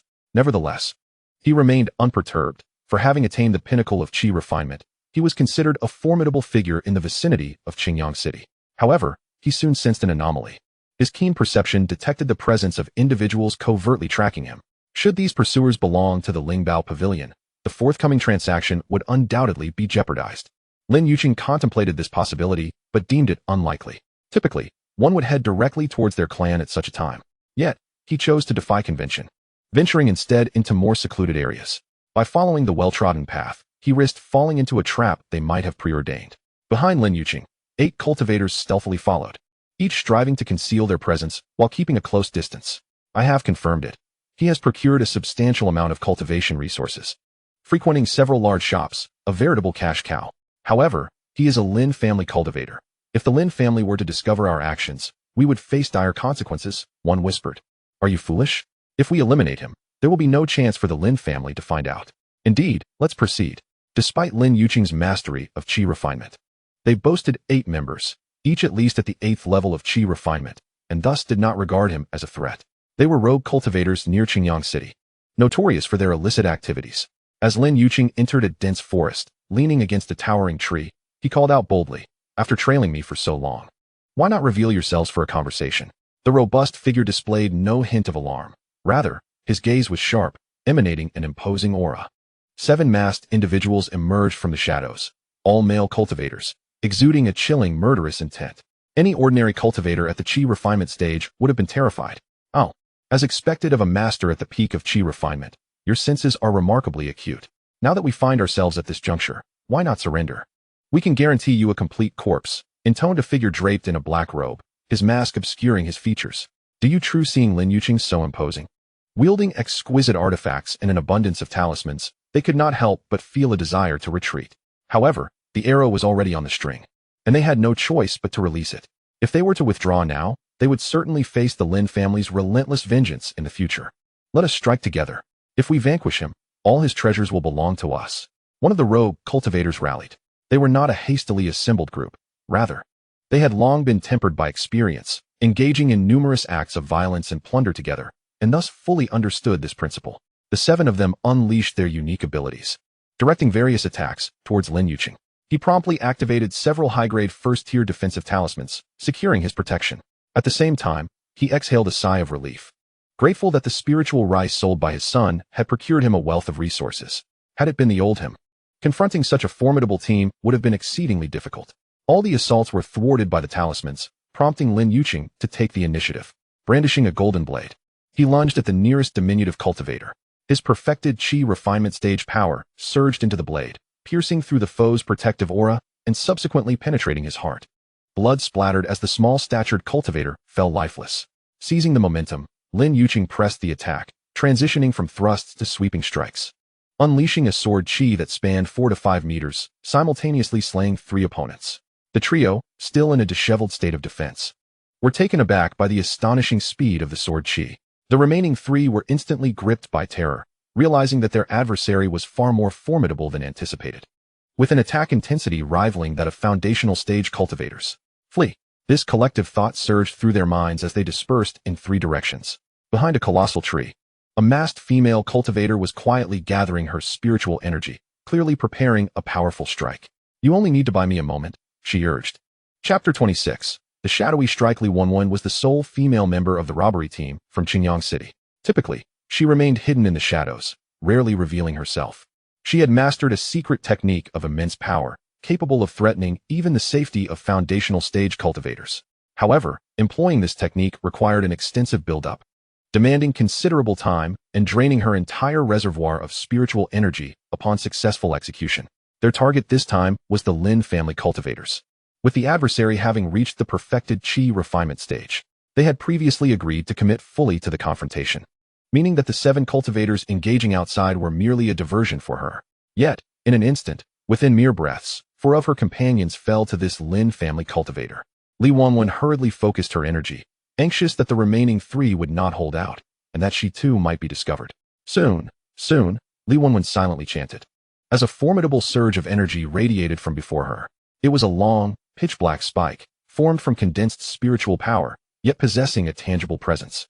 Exuding an eerie and sinister aura, Lin Yuqing was poised to press his advantage and eliminate the remaining 3 adversaries when an overwhelming sense of peril surged into his mind, a sensation akin to his scalp igniting. This instinct was honed from years of hunting demonic beasts in the Qingyang Mountains, where the awareness of danger had long been ingrained in his very bones. While the strength and cultivation of a cultivator, along with their magical artifacts, were paramount, combat experience held significant weight, often turning the tide of battle. Although Lin Yuqing had yet to reach the foundation establishment stage, he was already capable of projecting his consciousness externally. Without hesitation, he abandoned the pursuit of the fleeing cultivators and scanned his surroundings with his mind. There, he quickly discerned Li Yongmao, gathering her strength behind a massive tree. In her effort to conjure this powerful strike, Li Yongmao had already exhausted a substantial portion of her spiritual energy, her complexion pale and her spirit waning. Netherworld spike. At last, her charge was complete. Lin Yuqing observed as a black spike hurtled toward him, and he promptly shifted from offense to defense, raising a shield before him. This defensive artifact, procured from the Spirit Treasure Pavilion, was of medium grade. Among the myriad types of magical artifacts, defensive ones were particularly precious due to their potential wear and tear and their invaluable role in preserving one's life during critical moments. Instinctively, Lin Yongmao sensed that the shield's protective capabilities were insufficient. He hastily unleashed several defensive talismans. The netherworld spike struck with incredible speed, crashing into the shield, which shattered easily, splintering into several fragments, while the talismans helped mitigate the force. Ultimately, he managed to block the spike, albeit with great difficulty, being forced back several steps, carving a deep imprint into the ground. Cold sweat cascaded down his brow, his garments soaked through. Fortunately, he had not been stingy with the talismans. Otherwise, even if he survived, he would have been gravely injured and rendered incapable of fighting. The three male cultivators had initially believed the outcome was sealed and ceased their flight. However, upon witnessing that their opponent had not been slain but stood unscathed, they were momentarily taken aback. How could this be? Why does this person possess so many magical artifacts and talismans? Is this the might of a cultivation family? Lin Yongmao, having regained his composure, brandished his sword of severing gold, a gust of wind swirling at his feet as he advanced toward the three cultivators. Another surge of sword energy felled them instantly. Now it's your turn. Lin Yongmao's piercing gaze fell upon Li Yongmao, who was concealed behind the colossal tree, temporarily incapacitated due to her depleted spiritual energy. Please, don't kill me. They forced my hand, Li Yongmao pleaded, her face, hidden behind a mask, as pale as paper. She hastily removed the mask, revealing a strikingly beautiful visage beneath. As long as you spare my life, I am willing to serve you as a slave, to do anything you desire. Li Yongmao harbored a profound confidence in her beauty. At this moment, it was her sole opportunity for survival, even if it meant sacrificing her freedom and dignity. She was determined to cling to life.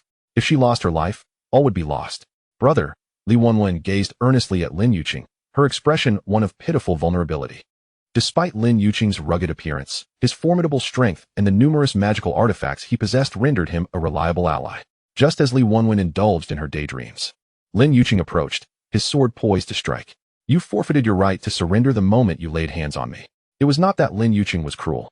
Rather, he was not one to repay kindness with malice. Such actions were beneath the captain of a beast-hunting team. Swiftly, he erased the traces of the nearby battle, stowing away the storage bags of the fallen before departing the scene.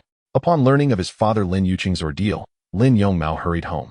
Both Lin Yongmao and Han Yuang regarded Lin Yongmao with deep concern, especially upon noticing the tattered clothing and bloodstains that adorned him, their hearts heavy with worry.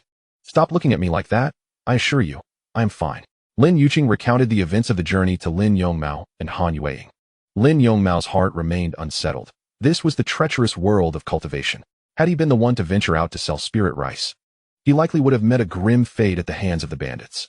Father, perhaps it would be best if you refrained from venturing out in the future. Let us keep the spirit rice solely for our family's consumption, Lin Yongmao suggested earnestly. Lin Yongmao shook his head resolutely, replying, how could that be? Only through the advancement of our family can your growth be assured. If I do nothing and simply remain within the confines of our family, we will stagnate. As the captain of the Lin family's beast-hunting team, he bore significant responsibilities. Han Yuang expressed her agreement with a solemn nod. Your father is soon to hunt demons in the Qingyang mountain range. We have much to be anxious about. Yet, this is his profession, and we cannot hinder him. Only offer our blessings. Father, please prioritize purchasing some protective artifacts or talismans with the spirit stones obtained from selling the rice. That would put our minds at ease. Lin Yongmao urged, having recently traversed into this new existence, yet already feeling a deep emotional bond with his parents.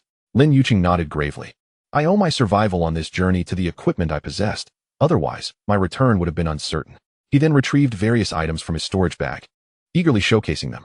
These were the resources and equipment acquired from selling the spirit rice, along with some spoils from the 8 bandits, who had long since plundered travelers near Qingyang City and amassed considerable wealth, resulting in a plethora of cultivation resources. Chapter 27. A small spirit stone vein this time. I have brought you 2 delightful treasures that you will surely appreciate. Lin Yongmao smiled as he handed Lin Yongmao a talisman and a purple fruit pit. These were none other than the sword talisman and the pit of the purple jade fruit. Lin Yongmao, having examined the attributes of these items through the attribute panel, ultimately decided to return the sword talisman to Lin Yongmao. Father, this item is far more suited to you. The Qingyang Mountains are fraught with peril. It is likely that a second-tier demon beast may emerge at any moment. It is better for you to carry it for self-defense. But you lack the means to protect yourself, Han Yueying interjected. Dear, you should keep it.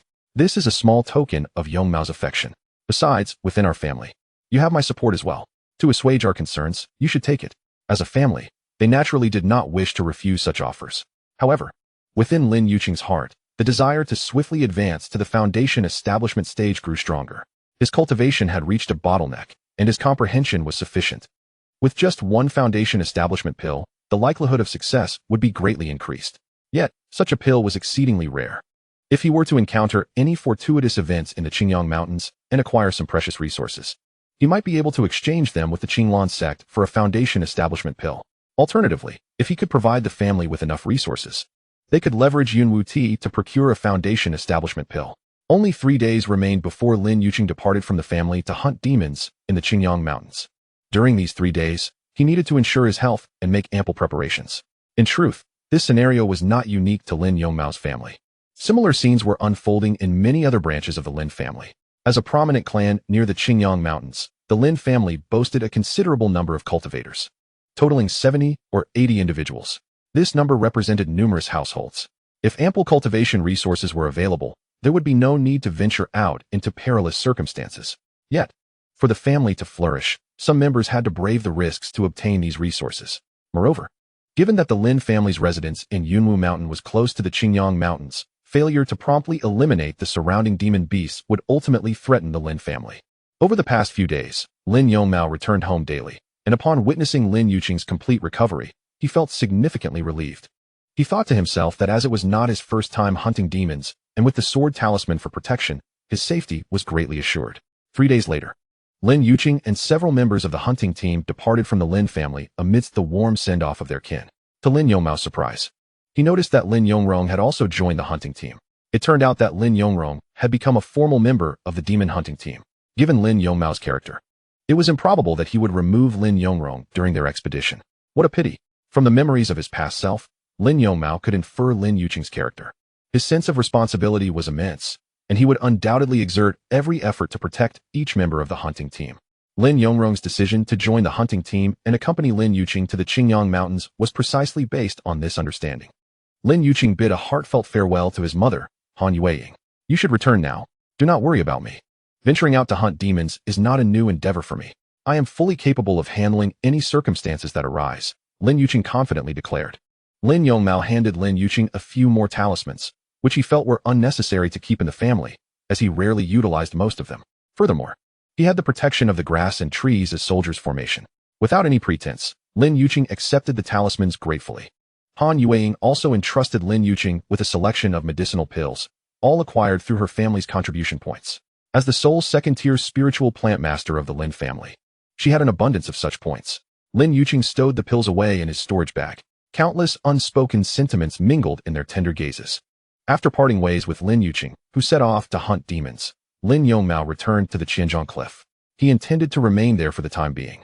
Focusing on his cultivation, his primary task remained the advancement of his skills, having reached the 6th level of the Qi refinement stage. With his progress greatly accelerated by the plentiful high-quality medicinal pills at his disposal. As for his secondary task, it revolved around planting spiritual flora while striving to advance toward the rank of a second-tier spiritual plant master. Notably, the seed of the purple jade fruit, planted a few days prior, had begun to sprout under the nurturing of the spiritual spring water. With inferior spiritual soil providing the foundation and the daily irrigation of inferior spiritual spring water, combined with the enhancements from the spirit wood technique and spirit rain technique. Alongside the influence of the world tree's time law, it was nearly impossible for any vibrant seed not to germinate.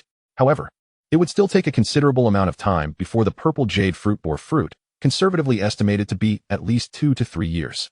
This duration was relatively short, considering that the growth cycles of most spiritual plants in the cultivation world often span hundreds, thousands, or even tens of thousands of years.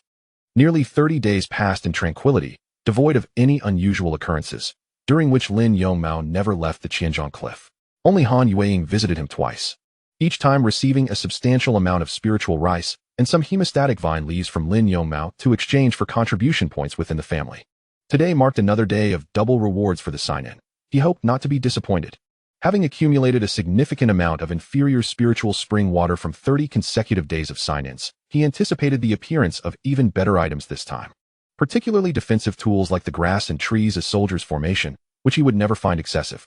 System, I wish to sign in. Sign in successful. Congratulations. You have received a small spiritual stone vein. What? A spiritual stone vein? Such a remarkable treasure? Lin Yongmao eagerly accepted the reward and, according to the system's instructions, materialized it in a spacious area of the Qianzhong Cliff. Instantly, a mine appeared atop a small mound of earth. This place, far removed from the spiritual fields, could indeed serve as a mining area. The expanse of the small spiritual stone vein is not substantial, approximately 3 square kilometers. However, this is a spiritual stone vein, a rarity that even the entire Lin family does not possess. Small spiritual stone vein. Rank. Second tier description. A vein formed from the convergence of earthly spiritual energy, producing a limited quantity of spiritual stones. As long as there is a replenishment of earthly spiritual energy, spiritual stones can be excavated daily. Current yield, 600 low-grade spiritual stones and 3 mid-grade spiritual stones per day. Note, extraction of spiritual stones requires manual labor. Indeed, this spiritual stone vein provided by the system is not a consumable resource. It merely requires a supply of earthly spiritual energy, allowing for a consistent daily output. However, it necessitates manual extraction, as the system does not permit a one-click mining operation. Lin Yongmao gazed at the mine with satisfaction, eagerly stepping inside. It seemed today he would assume the role of a miner. Chapter 28. 100 Days of Check-ins upon entering the mine. It was not the pitch darkness he had anticipated. The surrounding stone walls glimmered with shining spiritual stones, radiating a captivating light. Regrettably, these stones had yet to fully mature. The brilliance of these spiritual stones was a kaleidoscope of colors, quite enchanting. Generally, the attributes of spiritual stone veins are singular. The differing components of the surrounding earthly spiritual energy yield corresponding attribute veins. However, due to the fact that Lin Yongmao's spiritual stone vein was provided by the system, it astonishingly possessed the attributes of the 5 elements, meaning that spiritual stones of any attribute could be mined. Lin Yongmao quickly identified a suitable spot for extraction, retrieving the bronze pickaxe from his consciousness and commencing his work. This bronze pickaxe, shrouded in mystery, was instrumental in activating his check-in system, now residing in his consciousness. It was typically employed to loosen the soil of the spiritual fields. Lacking a more suitable mining shovel, he opted to use it in its stead, considering its hardness. This bronze pickaxe was likely indestructible by any magical or spiritual tool. Alas, due to an excess of copper rust, it was not particularly suitable for use as a magical artifact. Lin Yongmao toiled with the bronze pickaxe for over an hour, finally extracting the day's quota of spiritual stones, 600 low-grade stones and 3 mid-grade stones. While he regarded the 600 low-grade stones with disdain, the 3 mid-grade stones were exceedingly valuable. Among them, 2 were of the fire attribute, while 1 was of the earth attribute. Theoretically, 100 low-grade stones equate to 1 mid-grade stone, and 100 mid-grade stones equate to 1 high-grade stone. However, in practice, the exchange rate is significantly higher. Typically, in the marketplace, 1 mid-grade stone requires approximately 120 low-grade stones for a trade. Lin Yongmao's reserves of mid-grade stones were not particularly abundant. Many advanced formations require medium-grade spirit stones for activation, and these stones also provide superior assistance in cultivation. Currently, I can reliably acquire 3 medium-grade spirit stones each day, which is certainly sufficient for operating the grass and wood array and for my own cultivation. However, the daily task of mining has become exceedingly exhausting. It seems I must enlist a trusted assistant. Additionally, certain spirit beasts can be specifically trained for mining purposes. Perhaps rearing one of these creatures would be a more prudent choice. The secrets of the Qianzhong Cliff are numerous, and Lin Yongmao is determined to prevent outsiders from easily entering its confines. Apart from his parents, he will not permit anyone, not even the clan leader, to trespass into the areas surrounding Qianzhong Cliff. Thus, in addition to cultivating and nurturing spirit plants, Lin Yongmao has taken on the additional responsibility of mining. Observing his growing reserves of cultivation resources and the gradual enhancement of his abilities fills him with a profound sense of accomplishment. Unfortunately, the pressing issue remains how to handle these resources. Without sufficient strength, these treasures are akin to a hot potato. Innocent men may suffer for possessing wealth that exceeds their power. If anyone discovers that he possesses resources that do not align with his capabilities, calamity may ensue. Therefore, he resolves that rather than risking exposure, it is wiser to store these resources until he has amassed enough strength to sell them safely. When Han Yueying visited, Lin Yongmao inquired about spirit beasts suitable for mining, but she had little insight to offer. Indeed, consulting a spirit plant master about such matters was misguided. Nonetheless, Han Yueying promised to seek advice from others. 10 days swiftly passed, and today is particularly momentous. It marks the completion of 100 days of attendance. Achieving this milestone will yield a quintuple reward, meaning the quality of items obtained through attendance will far exceed previous rewards. Lin Yongmao rose early and even engaged in bathing and incense burning. At such a critical juncture, one must indulge in the mystical. Should anything exist to temporarily enhance his fortune, he would seize the opportunity without hesitation. With his hands pressed together in earnest prayer, Lin Yongmao proclaimed, "Bucket. I wish to check in. Check-in successful. Congratulations, you have received Millennium Spirit Plant Cultivation Agent X2. Could this agent allow spirit plants to instantly mature to a millennium?" Opening the attribute panel, Lin Yongmao scrutinized its details. Millennium Spirit Plant Cultivation Agent. Grade, Tier 3. Description: injecting this agent into a spirit plant allows it to grow to a millennium in a short period, granting the effects of a millennium spirit plant. Note: each spirit plant may only utilize this agent once. Indeed, it is as such. Moreover, there are 2 full bottles of this cultivation agent. It seems he must carefully contemplate which 2 spirit plants to apply these agents to. The world tree sapling? No. It is divine grade and has long transcended the category of spirit plants. The sword soul grass? It is not feasible. The potency of the sword soul grass is intrinsically linked to the quantity of its leaves. Merely extending its age does not yield significant results. The cloud mist tea tree, however, presents a commendable alternative. The family's 6th-century-old cloud mist tea boasts remarkable efficacy. One can only imagine the rarity of a millennium-old variant.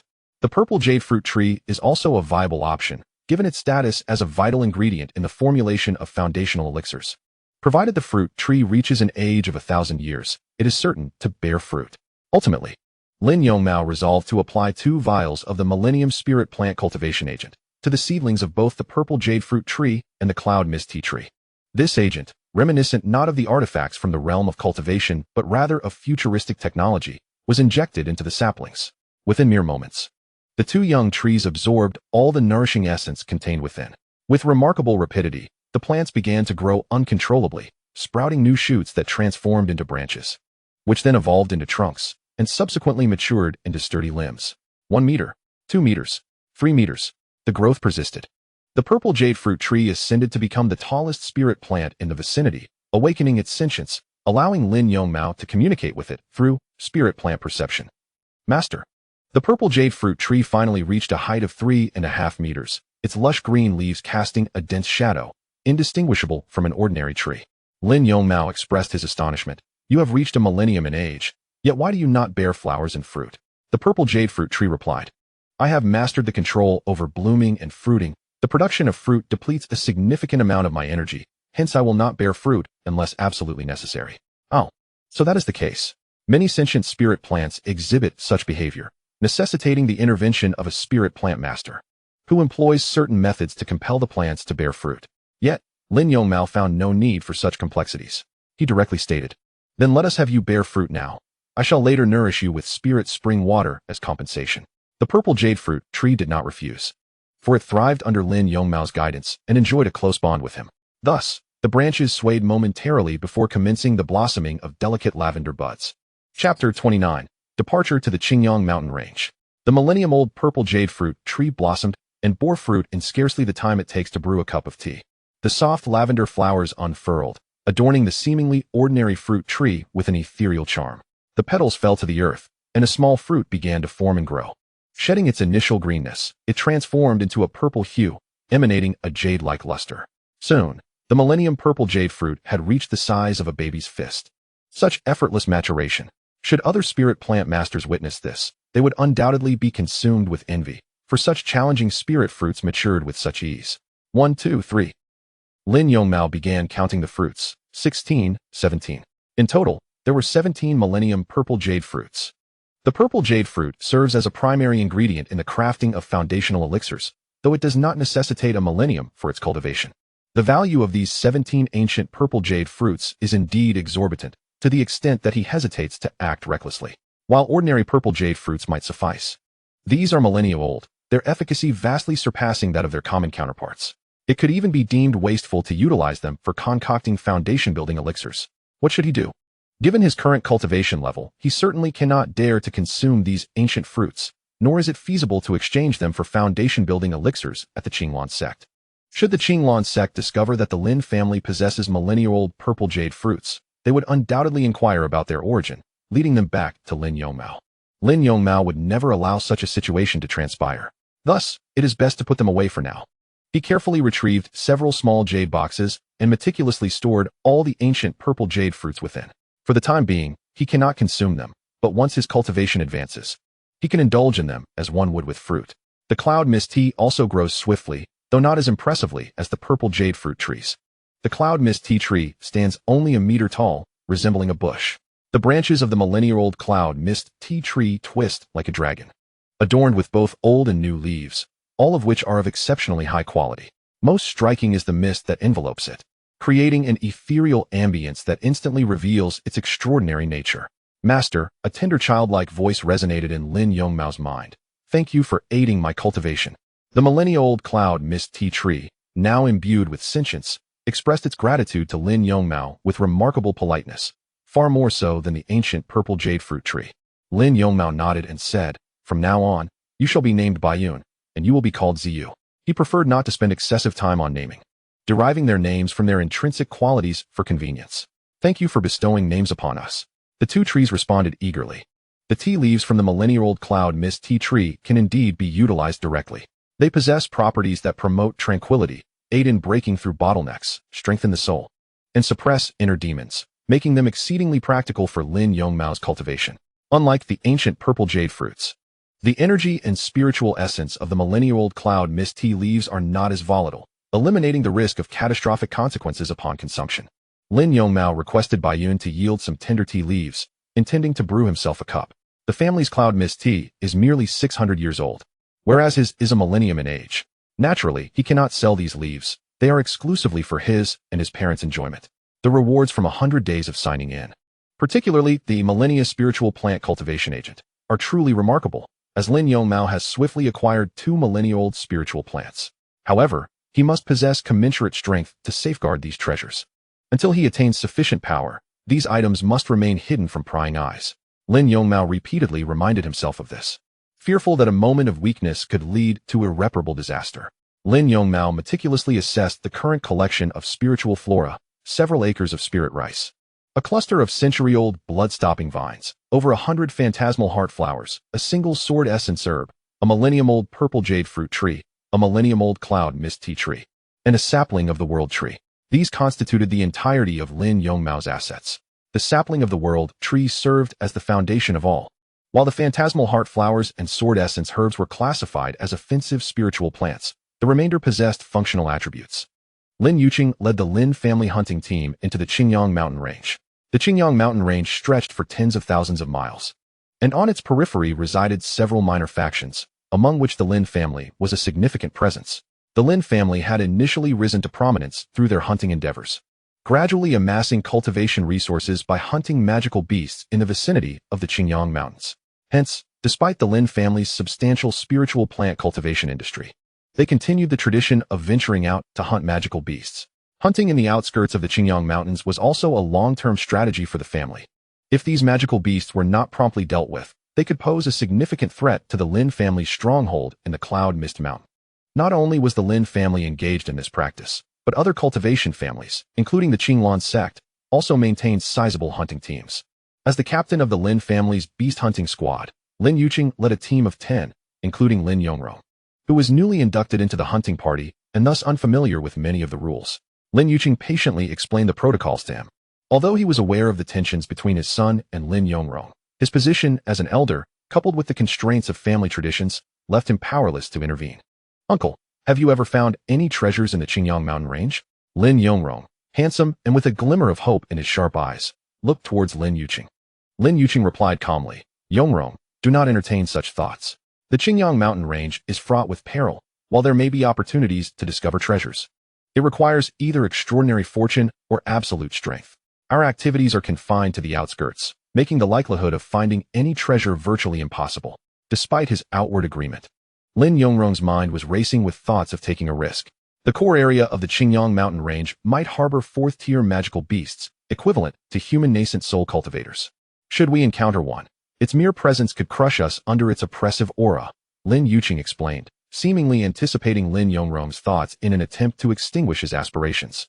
Yet, who could truly fathom the depths of Lin Yongmau's desires? Captain, a horde of magical beasts approaches. At that moment, a scout from the Lin family hunting team returned to Lin Yuqing's side, reporting the news. What is the strength of this group of magical beasts? How many are there? Lin Yuqing inquired calmly, showing no sign of panic. The scout, named Lin Jing, was a robust man in his 30s. Having reached the 9th level of the Qi refinement stage, Lin Jing held a low-grade flying sword, her palms already slick with perspiration. Before her stood a multitude of tusked wild boars, their cultivation levels ranging from the 1st to the 3rd or 5th tier, numbering over 100. Lin Yuqing nodded slightly, exclaiming, "What a fortunate opportunity. These tusked wild boars are low-tier beasts, yet their flesh is exquisite and infused with spiritual energy. If we manage to slay them all, the meat could fetch a handsome price." In Chapter 30, Tea Time, a young member of the hunting team, beaming with delight, said, "Our luck is truly extraordinary. Normally, in the Qingyang Mountains, we either encounter no suitable prey or face beasts far too formidable to contend with. Yet, this group of tusked wild boars is perfectly suited for us." Lin Yuqing quickly admonished him, "Do not celebrate prematurely, though their cultivation may be low. The tusked wild boars possess tough hides and substantial flesh, making it no easy feat to eliminate them entirely. Moreover, if the battle becomes too intense, we risk attracting the attention of other hunting teams or even provoking higher-tier beasts." As the most seasoned captain, it was his duty to caution each team member. The young man immediately subdued his excitement, adopting a more composed demeanor. Lin Yuqing commanded, "Prepare to engage. We shall strive to drive the tusked wild boars apart. There is no need to eradicate them all, just a portion will suffice." The team complied, either retrieving their favored magical implements or beginning to cast their signature spells. Embodying a serious attitude, Lin Yuqing led the charge, wielding the blade of gold, its metallic sheen radiating formidable power, the aura of a superior artifact already manifesting. The other members of the beast hunting team also launched their attacks, their various offensives raining down upon the herd of tusked wild boars. The scene resembled a stone cast into water, sending ripples through the air. The group of wild boars erupted into chaos, their grunts echoing loudly. Possessing a modicum of intelligence, the beasts exhibited a sense of teamwork, which was vividly demonstrated by the formation of an unbreakable barrier among the boars. As Earth attribute first-tier beasts, their physical defense was already robust, further enhanced by their innate ability, Earthwall technique, which fortified their defenses even more. Their offensive strategy, however, was rather straightforward, relying on their tusks and charges to assault their foes. Ordinary Qi refining stage cultivators, when confronted by a horde of tusked wild boars, faced considerable peril. The majority of the Lin family's attacks against the boars were effortlessly thwarted, akin to stones sinking into the sea. The once enthusiastic Lin family cultivators now found themselves at a loss, having anticipated a feast, only to discover they were faced with a challenging adversary. The sole effective assault came from Lin Yuqing's flying sword. The blade of gold lived up to its reputation as a superior artifact, proving its worth. The razor-sharp sword light effortlessly sliced through the tough hide of the tusked wild boars. The blades of the other cultivators from the Lin family left no mark on the boar's hide, creating a stark contrast in their offensive capabilities. "The captain is truly formidable," one exclaimed, noticing that the captain had switched to a flying sword. "Isn't that a middle-grade magical artifact? You truly lack discernment. This sword can unleash a blade's radiance," indicating it is a superior grade artifact. A superior grade artifact, how much spirit stones must it be worth? Ah, you simply do not comprehend. Our captain's partner is a second-tier spirit plant master. Be quiet. The remaining Lin family cultivators, realizing their attacks were utterly ineffective against the ferocious boars, decided to stand aside and support Lin Yuqing. Lin Yuqing's golden blade continuously felled or injured dozens of the tusked wild boars. The instinct to survive is inherent to all beings, particularly for the demon beasts that have begun to develop a modicum of intelligence. Upon witnessing Lin Yuqing's lethal assaults, the once tightly knit herd of beasts scattered in an instant, leaving behind the lifeless bodies of their companions. The captain is truly impressive. While cleaning the blood from his garments, Lin Yuqing instructed, "Everyone, gather the corpses of these wild boars into your storage bags. We shall later exchange them for spirit stones in Qingyang City." Lin Yongmao sighed, lamenting, "It's a pity we couldn't eliminate the entire group of these demon beasts." The scout, Lin Jing, shot Lin Yongmao a glance, retorting, "And you wish to kill them all? Had it not been for the captain, we wouldn't have left even a single one alive." "You," Lin Yuqing quickly intervened. "This place is reeking of blood. We must clean it up promptly and depart." The other members of the Lin family's demon hunting team, well trained, swiftly began to gather materials from the wild boars. striving to mask the lingering scent of blood. Onward, let us proceed. At Xianzhong Cliff, Lin Yongmao meticulously arranged the stone dwelling, acquiring doors, windows, and various furnishings, most of which were specifically chosen by his mother, Han Yueying, who worried that her son might face hardships. At this moment, Lin Yongmao and Han Yueying sat at a stone table with a pot of tea before them. Nearby, vast fields of spirit rice flourished, golden waves of grain undulating in the breeze, presenting a picturesque scene. Mother, come, taste this. It is a millennium cloud mist tea brewed with spirit spring water. Lin Yongmao cheerfully introduced. Han Yueying felt as though her spirit had been profoundly stirred. A millennium? Surely, I must be imagining things. Lin Yongmao poured the steaming tea into a cup. Although the teaware was unremarkable, the tea within could evoke envy even from ancient Yuan-ing practitioners. Han Yueying, puzzled, accepted the cup and inquired, "Is this truly millennium cloud mist tea? Would I deceive you, mother?" She had intended to ask further questions, but restrained herself, placing the cup to her lips and sipping delicately. It was perhaps best that she remained unaware of her son's secrets, as this would afford him greater protection. Lin Yongmao took a small sip, and a wave of warmth and sweetness coursed from his mouth to his belly, soon followed by a refreshing sensation that spread throughout his body. The cloud mist tea possesses numerous benefits, among which the most commendable is its ability to enhance the strength of the soul, thereby amplifying one's spiritual awareness. The potency of a cultivator's spiritual awareness is directly correlated with their level of cultivation. As one's cultivation prowess increases, so too does the strength of their spiritual perception. Upon reaching the foundation establishment stage, a cultivator can even wield their spiritual awareness to execute formidable mental attacks. However, beyond arduous training, there exist various methods to significantly elevate one's spiritual awareness, such as practicing specialized techniques or utilizing rare treasures of heaven and earth that augment spiritual awareness. The latter is exceedingly rare, and this cloud mist tea is among those exceptional treasures. Naturally, the effects of ordinary cloud mist tea are negligible. Yet when it has matured for a millennium, its potency is unparalleled. After savoring a small sip of the millennium-old cloud mist tea, Lin Yongmao felt his spiritual awareness expanding, granting him a clearer perception of the external world. Han Yueying experienced the same transformation. The effects of this tea truly live up to the illustrious name of millennium cloud mist tea, Han Yueying remarked, a testament from a second-tier spiritual plant master. Although she had meticulously nurtured the 600-year-old cloud mist tea tree, she had never partaken of its leaves, for the tree held immense importance for her family, with every leaf already allocated. Yet today, at her son's side, she was fortunate enough to taste the even more precious millennium cloud mist tea.